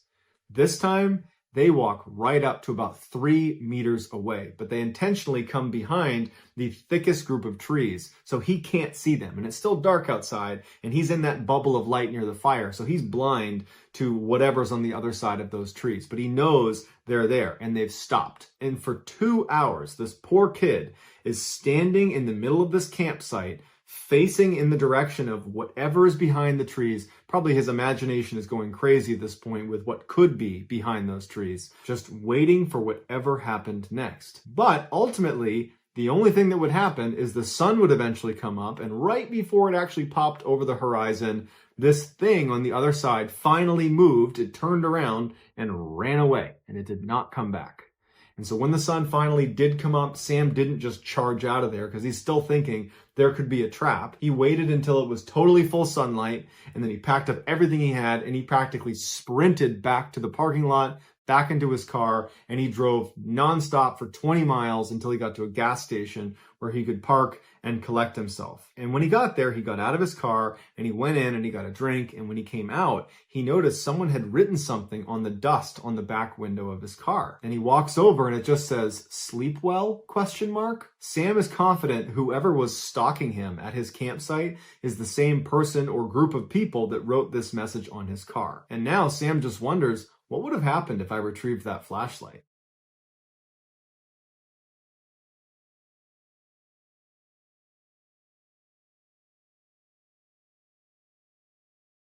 In 1982, a very outdoorsy teenage girl and boy who had recently started dating decided to go camping in Maine. Around 1 a.m. on the first night they were there, the girl wakes up because she has to go to the bathroom, and she's about to unzip her tent when she stops because she hears some strange noises coming from outside their tent. It wasn't that loud, but it sounded distinctly like something was digging in the ground. But she really had to go, and she figured, you know what, it's probably just some small animal or something.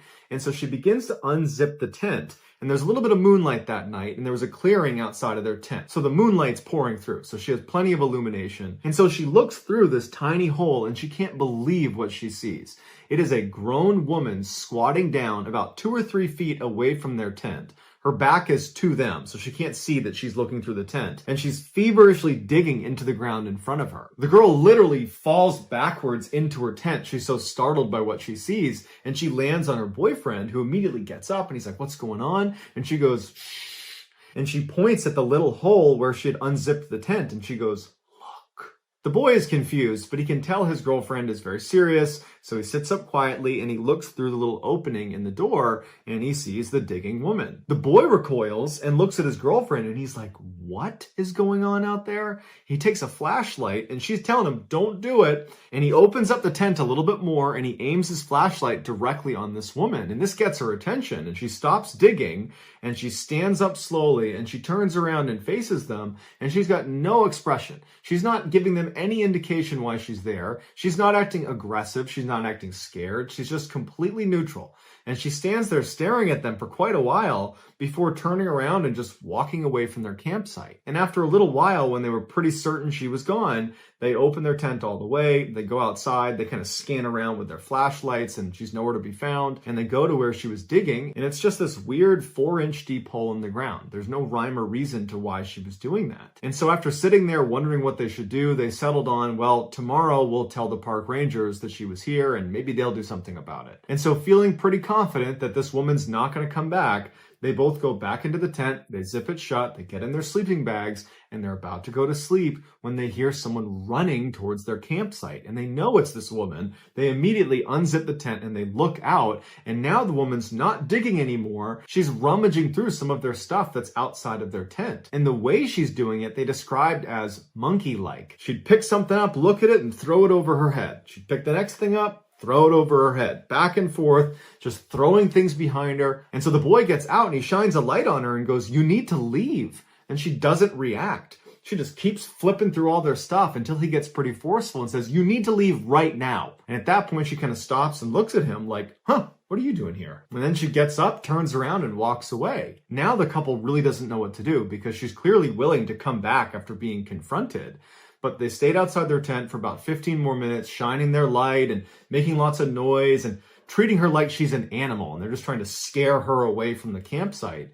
And after a little bit of time, they thought, okay, there's no way she comes back now because, we were pretty aggressive with her this time and she seemed to really get it. They both do go back in the tent, and as soon as they zip it shut, they hear her come running straight back to the site, like she was literally waiting in the wings for when they went back in the tent. And this time she runs back to the hole in the ground and she's just feverishly digging into the ground as fast as she can. And this time they come out of their tent and they're mad and they are screaming at this woman to get the F out of here. What are you doing? And this seems to kind of frighten the woman, who gets up and she looks at them like, "Why are you yelling at me?" And she runs away, and it looked almost animalistic the way she was running away, like she was feral. The boy and the girl are totally shaken up at this point. It's about 1:30 in the morning and this woman just keeps coming back to their site and they don't know what to do about it. So they turn on some lanterns and they turn on their flashlights and they decide, we're just going to stay outside until the morning. That way we know she doesn't come back and doesn't steal anything from us. But by about 3:30 in the morning, they've been outside for 2 hours. They're getting cold. They're super tired.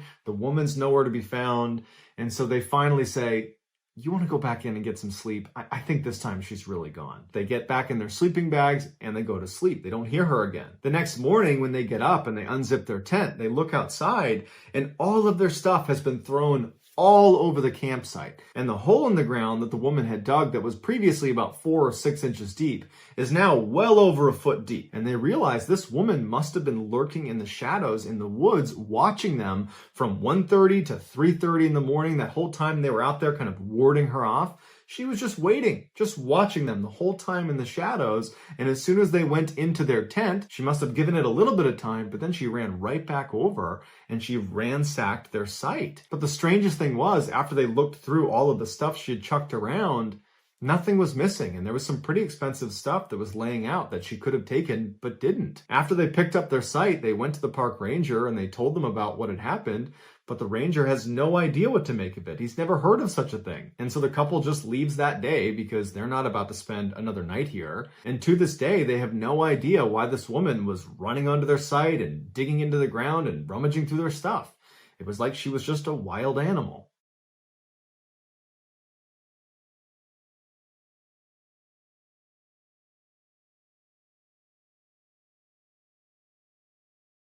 In the early 2000s, a teenager named Eben and his father would regularly go hunting in the Georgia backcountry. When Eben turned 14, his father befriended a very wealthy landowner in Georgia who offered them access to one of his best private hunting areas. And just a couple of days later, on October 5th, Eben and his father would take him up on the offer. They woke up super early and they drove out to the edge of this property that was actually fenced in. And they went to a main gate where they had the combo that this guy had given them. They punched in the combo, opened up the gate, drove in, shut the gate, locked it, and then continued down the access road. They followed this road for about 2 miles where it came to a stop right outside of this huge forest. They parked their truck, they got out, they put on their gear, and in the pre-morning darkness began hiking into the woods. Even though they were there primarily to hunt, Eben and his father secretly enjoyed just hiking around the woods and camping out, and any chance they got to extend their hunting trips, they would, even if the hunting wasn't good. And so since they spent a ton of time in the woods together, they noticed almost immediately when they walked into this particular forest that something was off. There's no birds, there's no animals, Silence. It's just totally silent. The only sounds they heard that were not them was a single plane that passed overhead. Although they found this very odd, they figured, you know what, this is private property, not a lot of people are out here. I'm sure as soon as we showed up, the animals were aware of us and they've scattered. They finally make it out to the hunting stand that the owner had told them about. They get all settled in, they're getting ready to see some animals. And all day long, they don't see a single animal. They don't hear a single animal. In fact, again, it is just completely silent. Frustrated, they began packing up their stuff, making their way down off the stand, and they started looking for a place to make camp for the night. And Eben's father suggested, well, hey, there's obviously nothing over here. It's been quiet all day. Why don't we walk deeper into the woods a little ways, set up camp there, so tomorrow we have a better chance of seeing some animals. So they hiked for about an hour farther away from where they parked their truck, and they reached this clearing, which is perfect for setting up their camp. And so they set up their tent, and Eben's father says, hey, we still got some daylight. Do you want to go try our luck and see if we can see some animals out here now? Eben's like, yeah, why not? So they hike a little ways away from their campsite and they set up their blind, and once again, they don't see any animals. It's totally quiet. And so they turn around and they start heading back. As soon as they could see their campsite, which really was just their tent, they noticed that their tent was now collapsed. And Eben's father turns to him and says, oh, it must have been the wind. And Eben says, no, it couldn't have been the wind, because all day today we have been commenting on how quiet it is and how the fact that there's no weather, no wind, no anything is heightening the fact that it's completely silent. So it could not have been wind. So Eben's father is like, well, when you set the tent up, did you not put the posts into the eyelets? Did you not build it correctly? And Eben's like, no, I've made that tent like 1,000 times. I know it was set up correctly. They walk into their campsite and they look down at their tent, and they're really confused at what they see. The two rods that go in an X over the top of the tent that thread through nylon loops and then anchor at 4 different points on the base of the tent, well, they had been removed from the 4 corners. And if you know how a tent works, it works on tension. And once you have a rod anchored in 2 points, it doesn't just pop out. It's anchored at 2 sides. It's actually difficult to remove each anchor. Once one is out, the other comes out easily. But basically, the rod would need to break in order for it to come out of those anchor points, or someone would have to come over and remove it. And they didn't remove them, and none of the rods were broken, which leaves them with either they failed to set up their tent, even though they had distinct and clear memories of setting it up and double checking it was set up because they put gear inside of it, or someone came over to their campsite while they were gone and undid the 4 corners. They decide, you know what, it can't be some stranger coming over here because we're the only ones with the gate combo. This is private property and no one could have been here. And why would they do that if they came to our campsite? Why would they randomly collapse our tent and then vanish? So it had to be us. We must have not made the tent. And while they didn't really believe that they had not made their tent, they convinced themselves that that's what happened because the alternative was just too bizarre and frankly terrifying to consider. So they build their tent and they make a little fire and they stay up for a little while chatting before being tired and saying, okay, let's just go to bed.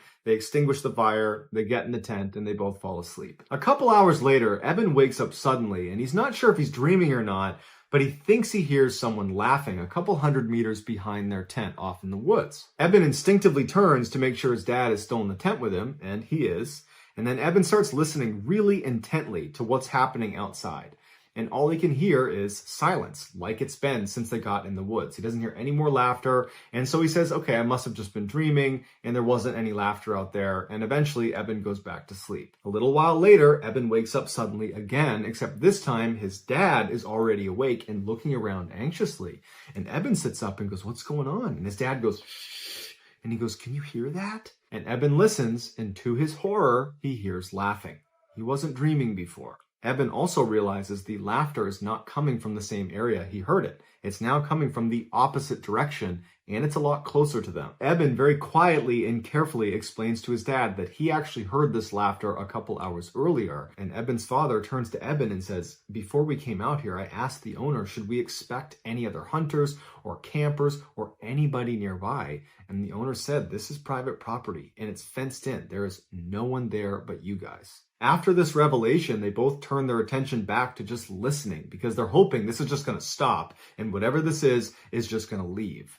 But it doesn't leave. They hear footsteps running towards them from way off in the forest. And it's so quiet, it's really easy to hear these footsteps. And whatever this is charging towards them. And then it comes to a complete stop right at the edge of their clearing. At this point, Eben is now grabbing onto his father. Eben's father is holding onto his rifle and he's getting ready to open the tent to confront whatever is out there. And right before he grabs the zipper, this person, whatever it is, starts laughing again. And it's practically right on top of them. It's so loud. They can hear it clear as day right there, right outside their tent. And Eben's father takes a deep breath. He grabs the zipper, and as soon as he begins moving it, the sound the zipper made causes the laughter to stop. They don't hear footsteps, so they know probably something's still out there. But the laughter stops like it's recognized that they're making noise. They're right there. There they are. They're in the tent. Eben's father freezes with his hand on this zipper, and he's debating whether he should go outside or not. And before he can even make that decision, whatever this thing is turns around and runs back into the woods, and it's just gone. And for several minutes, they just sit like that in total silence, praying that whatever this is gone for good. And after several minutes, when they don't hear anything, there's no more laughing, there's no more running, Eben's father re-zips up the tent, puts his hand back down, and they're both left just sitting there thinking, what the heck just happened? Eben and his father would stay up all night, and they would barely speak, because whatever this thing was had heard them when they moved the zipper. And so they were really afraid of making any sound, even little sounds, because it's so quiet, sound travels really far, and they don't know who or what is out there. And so in silence, holding their guns, they're just waiting for the sun to come up. And as soon as it did, they were up and out of there, literally running out of the forest, checking over their shoulder the whole time, all the way back to their truck. And so to this day, they have no idea who or what the heck was running around out there. And they told the owner of the property about it. And the owner just said, it's not possible. We have a totally gated in private piece of property, and there are cameras watching the only entrance. And you are the only ones that went in or out over that time period. And prior to that, we monitor this property. Nobody else was in there.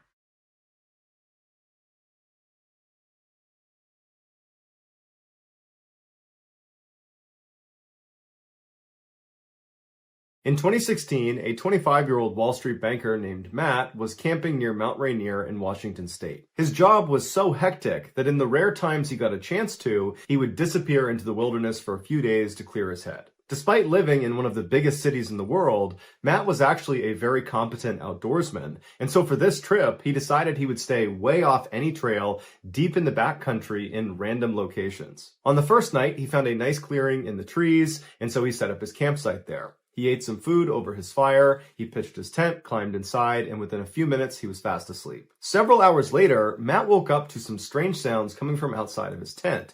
It sounded like a couple of animals or maybe one animal moving around right outside. And so after a while of just hearing this constant sound, he rolled over and he barely unzipped his tent flap just to look out and see if he could see whatever animal it was.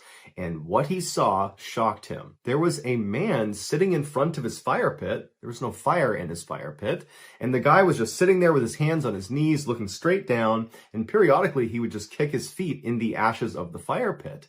And Matt didn't even know what to do. So he's just looking at him through this little tiny gap in his tent.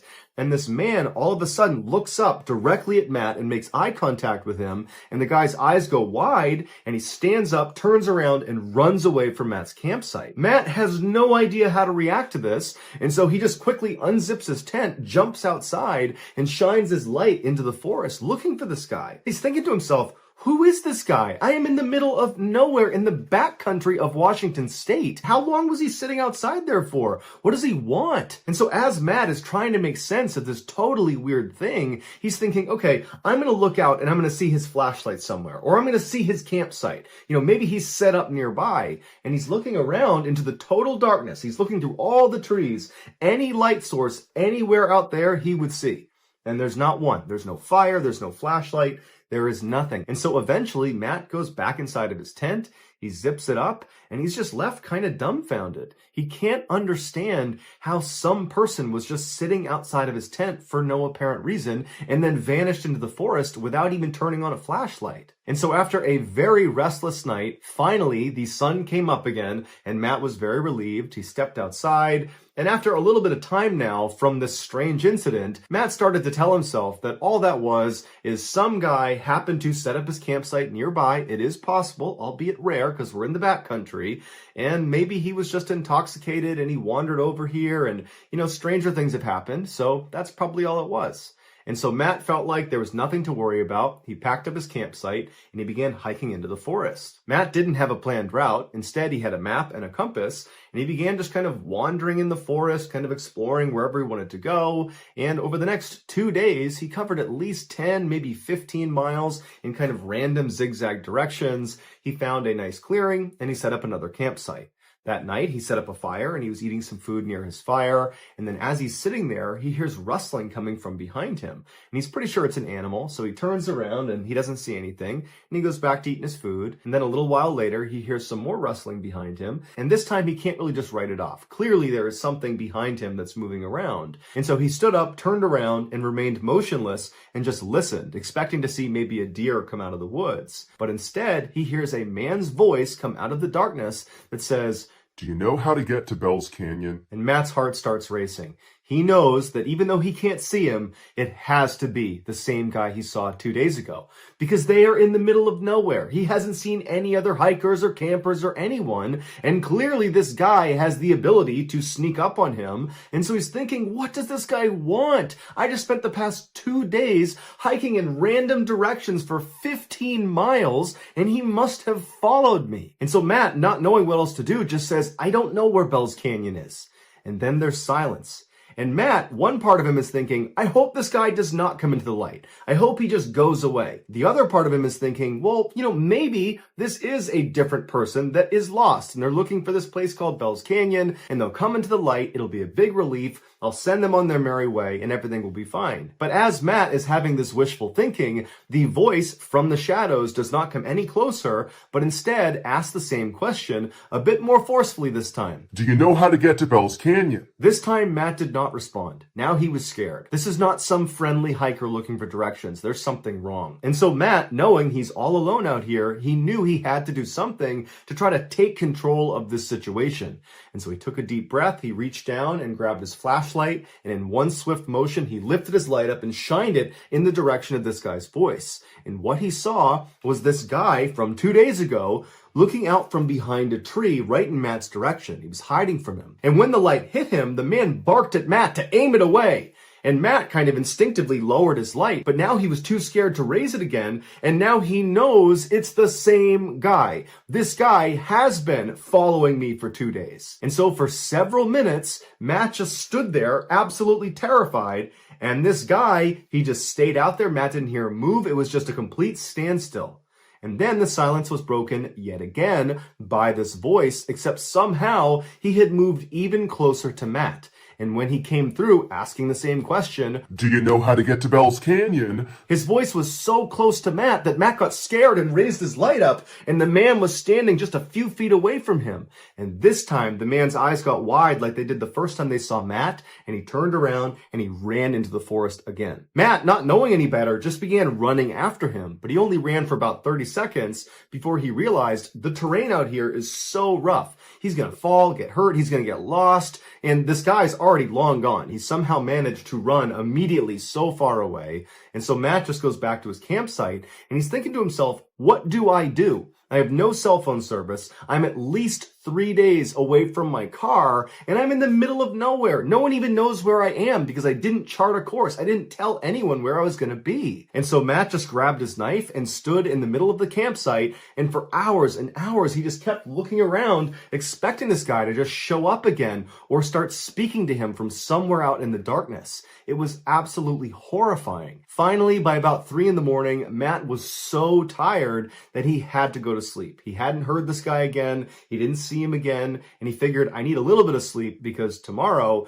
he's going to pack up his campsite and begin this epic journey back to his car. And so he climbed in his tent and he had a very restless next couple of hours. And then the sun came up. Matt jumped out of his tent, packed up his stuff, and began practically running in the direction of his car. All day as he was hiking, Matt kept looking over his shoulder, expecting to see this guy, because clearly he had followed him for multiple days, over 15 miles, and so the likelihood that he's still following him was really high. And so all day, Matt just felt like he was being watched, he was totally terrified, and then the sun started to go down, and Matt knew he would have to camp out again.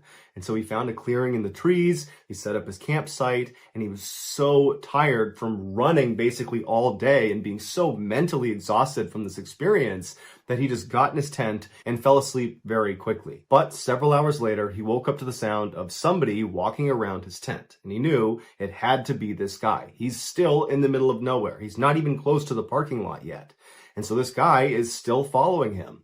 And so Matt sat up in his tent, he clutched his knife, and for hours and hours and hours, all night, this guy just walked around his campsite.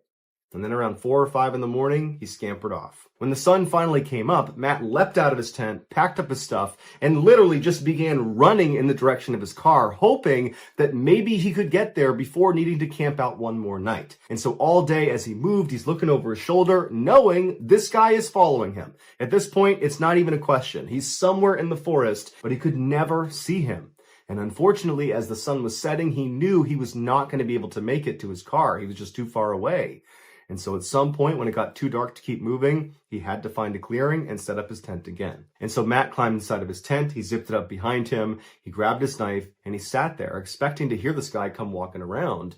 But after several hours, he didn't hear him. And Matt started to wonder, maybe this guy has left me alone, finally. Maybe he's not following me anymore. And so Matt, who was totally exhausted, laid down to go to sleep. And then as he's laying there from somewhere out in the woods, Do you know how to get to Bell's Canyon? Matt immediately sat up. His heart began racing so fast that he actually was concerned he might have a heart attack. And he didn't know what to do. He didn't know what to say, so he just sat there holding his knife. And then this guy began running past his campsite, making animal sounds. And he would stop periodically and moan and grunt. And he'd kick up leaves. And then he'd run past his campsite again, over and over and over again, until the sun finally came up and this guy scampered off back into the woods. Matt didn't waste any time. He leapt out of his tent, packed his stuff up, and ran all the way back to his car. When he finally got inside of his car, shut the door, and locked it, he cried tears of joy. He was so unbelievably relieved. And he peeled out of the parking lot. He got to a nearby hotel. He finally got cell phone reception, and he considered calling the police about this guy, but he thought, what am I going to tell them? He didn't commit a crime. He was just terrifying. And so he decided not to call the police. He finally flew back to New York, and he just had to accept that there was some strange guy out in the wilderness of Washington state who was able to hunt him over 3 days and 30 miles in rugged terrain without the use of a flashlight, without any gear. And all he ever said to Matt was, Do you know how to get to Bell's Canyon? Wait, don't go anywhere. We actually have a bonus story for you. This final story has quickly become one of the classics on this channel. It's a story about a forest in Connecticut that is actually illegal to enter, basically because of maybe paranormal activity out there. We don't know. But it is actually illegal to go into this forest. There's a whole crazy story around it. I actually told the story on a live stream recently about Dudleytown. And so we went ahead and took that footage, we edited it, made it really pretty, and now you get to watch it in case you didn't see it live. Enjoy.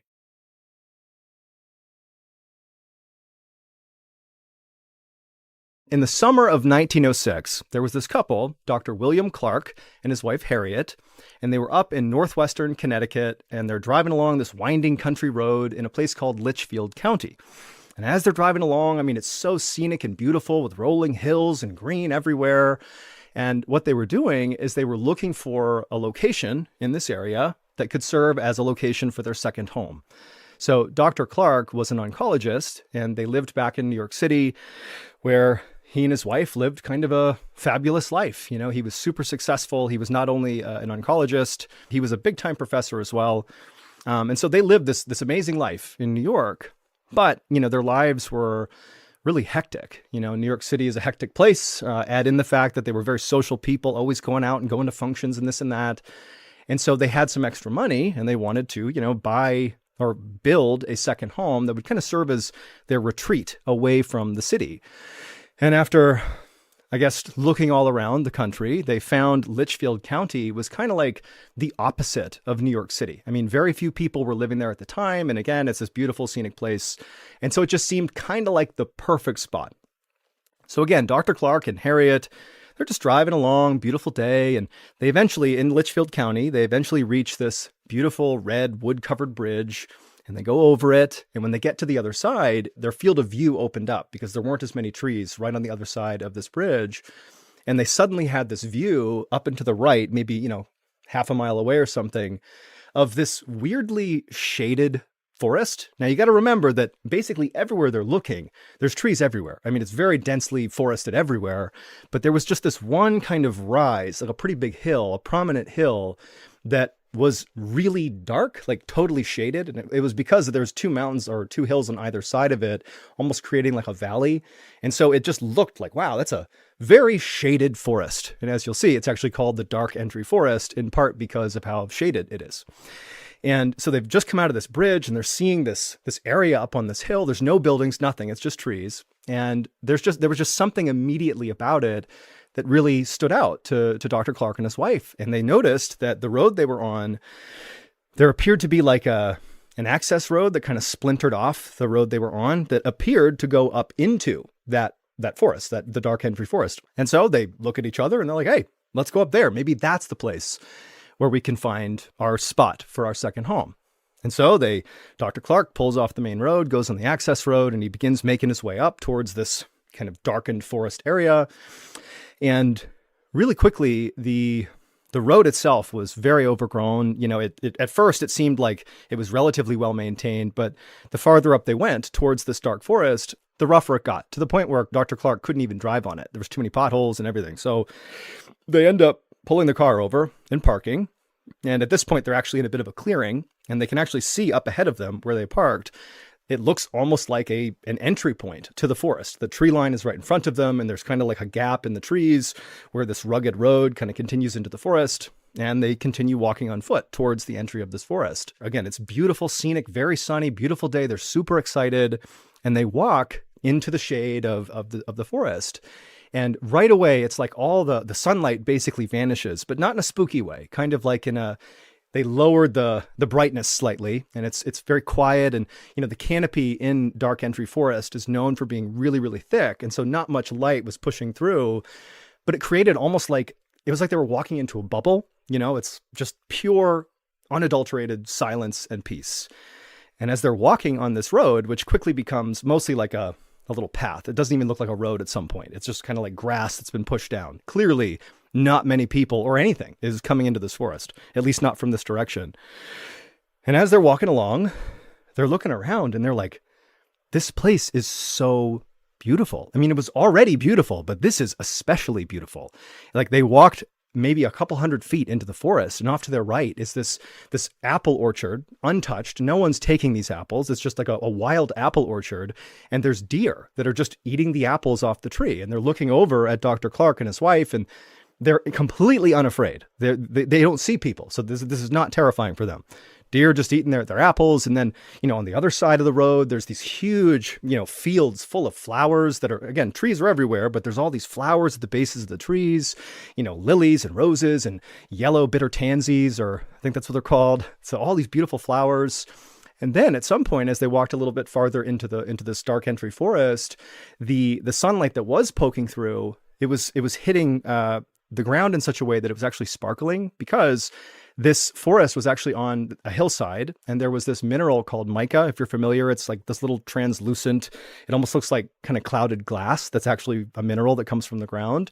And when the sunlight hits it, it kind of looks like it sparkles. And so they're looking around at these wild animals that are unafraid of them, and flowers, and there's, babbling brooks and streams. I mean, it's like out of a Disney movie. This is like a perfect place. And so by the time the couple came out of Dark Entry Forest, this is only, like they walked around for maybe an hour or so. By the time they were coming out, they were completely sold that was going to be where they went ahead and bought their land to build a second home. And so they go back to New York City, and they put in the paperwork to buy the land, and they buy 1,000 acres in this forest, which it's ridiculous to imagine just casually buying 1,000 acres anywhere. but they did. They bought their 1,000 acres. And as soon as they had it, as soon as it was finalized, Dr. Clark began calling around to all these builders, local builders in Connecticut, that could help him build his home. And he had no intention of building some humongous home. They bought a huge amount of land, but they only wanted to build a small cabin. But despite the job being relatively simple, and despite Dr. Clark offering quite a bit of money to anybody who was willing to go out there and build this for him, none of the builders would do it. They never really gave a straight answer to Dr. Clark about why they would not go into dark entry forest, but universally, no one would do it. And so, Dr. Clark, he definitely was discouraged by that, but he just kind of chalked it up to, okay, so obviously it's kind of an isolated place. It's relatively hard to get into dark entry forest, and where they had bought this land, it was pretty far into the forest. And so he just decided, okay, it just might not be worth it for them. It's logistically kind of a nightmare. They don't want to do it. And so Dr. Clark is undeterred, and he decides he will just build the house himself. Dr. Clark, he grew up on a farm in New Jersey. He was a very handy guy. He had built buildings before, so this was something he could do. And so over the next several months, every weekend, Dr. Clark would make his way on his own to dark entry forest, and it also was full of owls that were hooting all the time. So there's like this audio side of being in this forest, which is really intense. Like there's owls hooting constantly. And actually, Dr. Clark and Harriet thought it was really cute that these owls, it seemed like they were almost personally greeting them as they came into the forest. And so Dr. Clark, every weekend for several months, he would go into dark entry forest and be greeted by the owls, and he would go to the land where the 1,000-acre land. And actually, he had identified this one kind of flat spot in the 1,000 acres that was good for building a home. And so the first thing he did over these several weekends he was out there is he just cut down this massive swath of hemlock trees, just kind of clearing out that flat area. And then he chopped up the trees he cut down into lumber, and he used that to build a rustic, simple 2-story cabin. And then after this cabin was built, kind of up on this hill, there happened to be another hill not too far away from the cabin where there was a freshwater spring right at the top. And so, Dr. Clark, he went up and laid piping from the freshwater spring down to his cabin. So they had fresh water in the cabin. And then down the hill from where the cabin was constructed was a small brook. And Dr. Clark, he found himself always going down and just staring into this beautiful brook because there were all these trout, because nobody fished out here. This is like an abandoned place, basically. There's all these trout just swimming around unencumbered, just leaping out of the water. If they even do that, I don't know if trout do that. I think they do. And so he ended up actually building a swimming pool right next to the brook, specifically so he could sit in the swimming pool and watch the trout. And so by Thanksgiving of that year, so 1906, by Thanksgiving, the property was done. The cabin had been built, everything was done. And so that holiday season, Dr. Clark and Harriet and their whole family would come out and they would spend the holidays, sitting in their pool, watching the trout and just having a wonderful time. And really for many years, every summer and every major holiday, the Clark family would come out to their beautiful dark entry cabin and they would stay there. And it was really perfect. That is until 1918. In 1918, in the summer, Dr. Clark and Harriet were at their cabin and they were having a nice time when Dr. Clark got word that he was actually being called back to New York City for an emergency. Remember, he's an oncologist, so these things happen and he was called back. And for whatever reason, Harriet, who normally likely would have joined him and just gone back to New York with him, she decided to stay. I mean, they've been coming here for years by this point, so she probably felt somewhat comfortable, although admittedly, she was very unhappy about this. She didn't want to be there alone, but again, she decides to stay. But she tells Dr. Clark, because she didn't know how long he would actually be in New York, and he didn't really know either. But she said, you got to promise me you'll be back here as soon as you possibly can. And Dr. Clark would tell her that, I'll do my best. I should be back here in maybe, a couple of days from now. And I promise you I will come home as soon as I possibly can.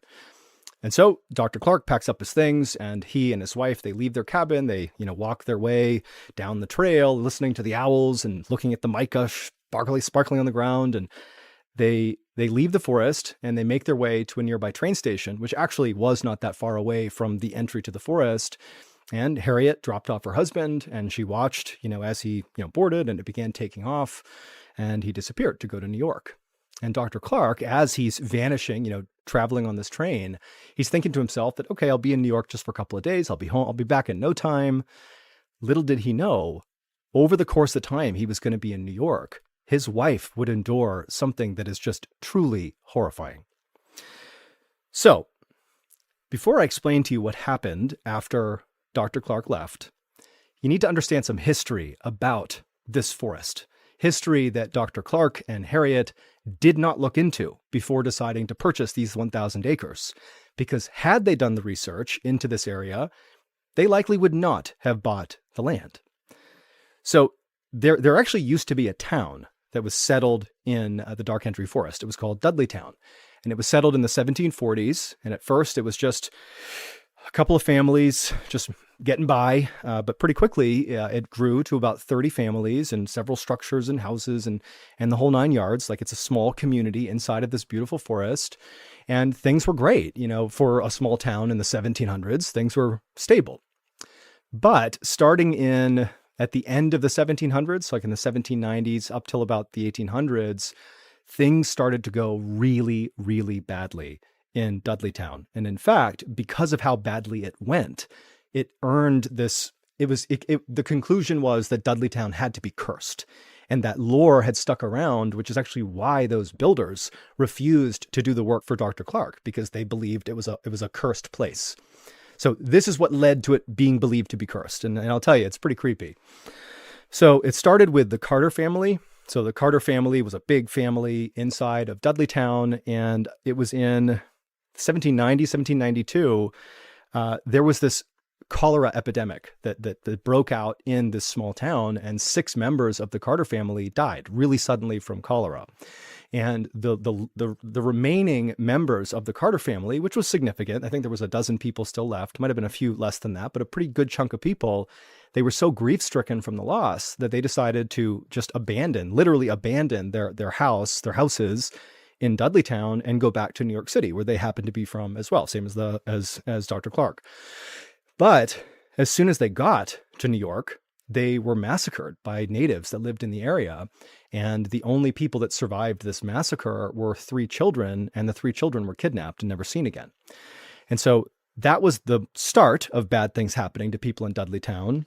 The next thing that happened is there was a guy named Hollister. We don't know his last name, but he either fell off a roof or he was pushed. We don't really know, but either way, he died. But he died on or near another person's home whose name was Tanner. Okay, so Hollister dies, and he dies on or near Tanner's home. And after Hollister died, which again, it was shrouded in mystery, Tanner, the owner of the home where this guy died, he began talking obsessively, and it's documented, obsessively about strange creatures lurking around the tree line inside of Dark Entry Forest, right around Dudleytown, every night. That's all he saw. So guy dies, and all of a sudden Tanner is noticing all these strange creatures. And he's telling everybody in town that there's something going on here. Nobody believed him. And so slowly, Tanner, every night, he would see whatever he was seeing, and it drove him insane, completely insane, to the point where he couldn't even function, and his daughter had to take care of him until he passed away. And as Tanner was losing his mind, his next door neighbor, whose name was Abel, began to talk as well about these creatures that were coming to the edge of the tree line surrounding Dudleytown most nights. And just like Tanner, Abel as well slowly lost his mind over these creatures because nobody believed him. And then all the way up until like just past the 1800s, so many people just randomly died in Dudleytown, some from disease for sure, but others, they'd just be found dead. And then many people as well began citing these strange creatures that were lurking all around. By 1900, the only family that was still alive in Dudleytown was this family called the Brophies. And it was a fairly big family. And the mother, she suddenly died of cholera. The 2 sons, they were accused of theft in another town and then fled and vanished. And so literally it's down to John Brophy, the actual last person who's living in Dudleytown. And one night, he didn't know why, apparently he didn't know why, but his cabin burned to the ground. And after his cabin, or while his cabin was burning, people were called out. They saw the smoke. They came out to put out this fire. And the last anyone saw of John, who's lost his whole family, he's lost everything, is he just turned and walked deeper into the forest and was never seen again. And no one could find him. That was it. And that was the last person who lived in Dudleytown. And that marked the moment that Dudleytown went from, still being occupied to being a literal ghost town. And you can actually look up the newspaper article that documented the moment when Dudleytown became a ghost town. No one lives there. A few years later is when Dr. Clark and Harriet were taking their stroll through Litchfield County and up into Dark Entry Forest and saying, wow, this is the place for us. And they saw the ruins of Dudleytown. They walked past the crumbling foundations of these old homes, and there was all these remnants of this town that was still there. But much the way they viewed the owls as being kind of charming, they also viewed this rundown old town that was gone as kind of cute, and it made them want to stay there more. So they were aware of the town, but didn't do the research. Apparently Dudleytown was cursed, and that is where they bought their land. So fast forward to 1918. So Dr. Clark, he's left for this emergency trip to New York, and it would turn out he was only needed in New York for 36 hours. It was, as short as he could have expected it to be. So less than 2 days later, keeping his word to his wife, he's back on a train, and he's heading back to that stop where Harriet had dropped him off near the Dark Entry Forest. And although this was rare that, Dr. Clark would leave his wife in the cabin, he expected her to be waiting for him at the train station. They didn't have an exact time that he was going to be there because it wasn't not entirely planned, but he had said, I'll be here in like 1 or 2 days max. And so he just kind of expected his wife to check the schedule and be at the train platform. But as he's pulling into the station, he sees his wife is not there. Now, this was not some huge cause for concern, but it was enough of a red flag that as, he's pulling into the station, Dr. Clark is thinking something feels off. And so he ends up going from the train station, and he actually walked the rest of the way. He didn't take a car or anything. He walked to that access road and made his way up to the entry of Dark Entry Forest. And as soon as he walked into the forest, so daylight out here, he steps into the canopy and it's dark again. And remember, it used to feel so welcoming and wonderful going into that forest. It was so peaceful, but now it has a different feel. He steps into the forest and suddenly it feels threatening. It feels ominous. And the owls that are hooting the whole time he steps in, it didn't feel like they were greeting him. It felt like they were telling him to leave. But he had to find his wife, and he's thinking she's up at the cabin. That's where we need to go.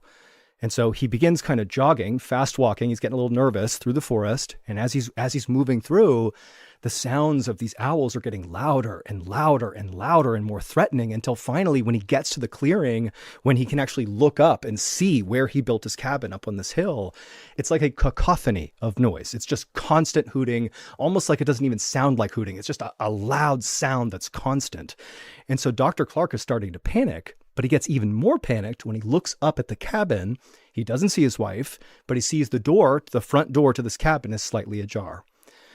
And so Dr. Clark, he runs the rest of the way up the hill, owls hooting the whole time. He gets to the door and he's terrified. He knows there's something wrong here, but he gets the courage. He opens up the front door, and the second he steps into this home, which he has loved and spent years and years in with his family, he steps in and everything is different. Instead of it being peaceful, he now feels this almost high-pitched sound, like inside of his head for a second, and he's confused. And then he hears what sounds like maniacal laughter coming from the second floor. He doesn't see anybody on the first floor. He thinks it's his wife, and so he charges upstairs. He gets to the landing, and he sees the door to his bedroom, where he would expect his wife to be, is slightly open. And he can hear this laughter coming from inside of this room, this maniacal, crazy, loud, high-pitched laughter.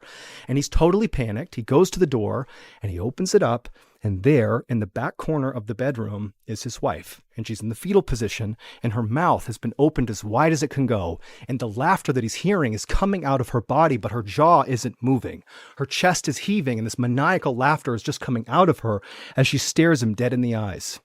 And so Dr. Clark, he was so terrified at what he was seeing and all the hooting and all this craziness going on that he just turned and ran away. We don't know what happened to Harriet Clark over those 36 hours that her husband was gone, but something happened to her. And when she was taken away from this cabin, the only thing she would say is the strange creatures kept coming back. I kept seeing strange creatures. The same thing that all the people in Dudleytown had said that caused them to flee the town. And so we don't know exactly what became of Harriet. There is one account that says she was forever, she went to a mental hospital and stayed there until she passed. Another account says she went back to New York with Dr. Clark, where she took her life. But either way, the final thing was she claimed to have seen the strange creatures and lost her mind as well. Following the story, Dark Country Forest really took on this unbelievable legend. I mean, people knew about this story. They knew about the legend of the 1700s and 1800s, but this felt recent. I mean, this was a documented case of this doctor's wife. And so it spawned a lot of people going into Dark Country Forest to see what's out there. And lots of people who go into that forest before it became illegal reported feeling phantom hands slapping them on the back and feeling really intense pockets of cold air.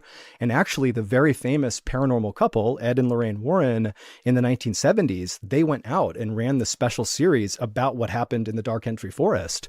And they came out and said, absolutely, that forest is demonically possessed. So that's going to do it. If you enjoyed today's collection of strange, dark, and mysterious stories, and you're looking for more content like that, remember, we have a whole slew of podcasts under the Ballen Studios umbrella. All these podcasts are amazing. It's all bingeable content, and it's available right now for free. All you have to do is go to any podcast platform, look up Ballen Studios, and boom, there's all our podcasts to choose from. Okay, that's going to do it. Thank you so much for your support. Until next time, see ya.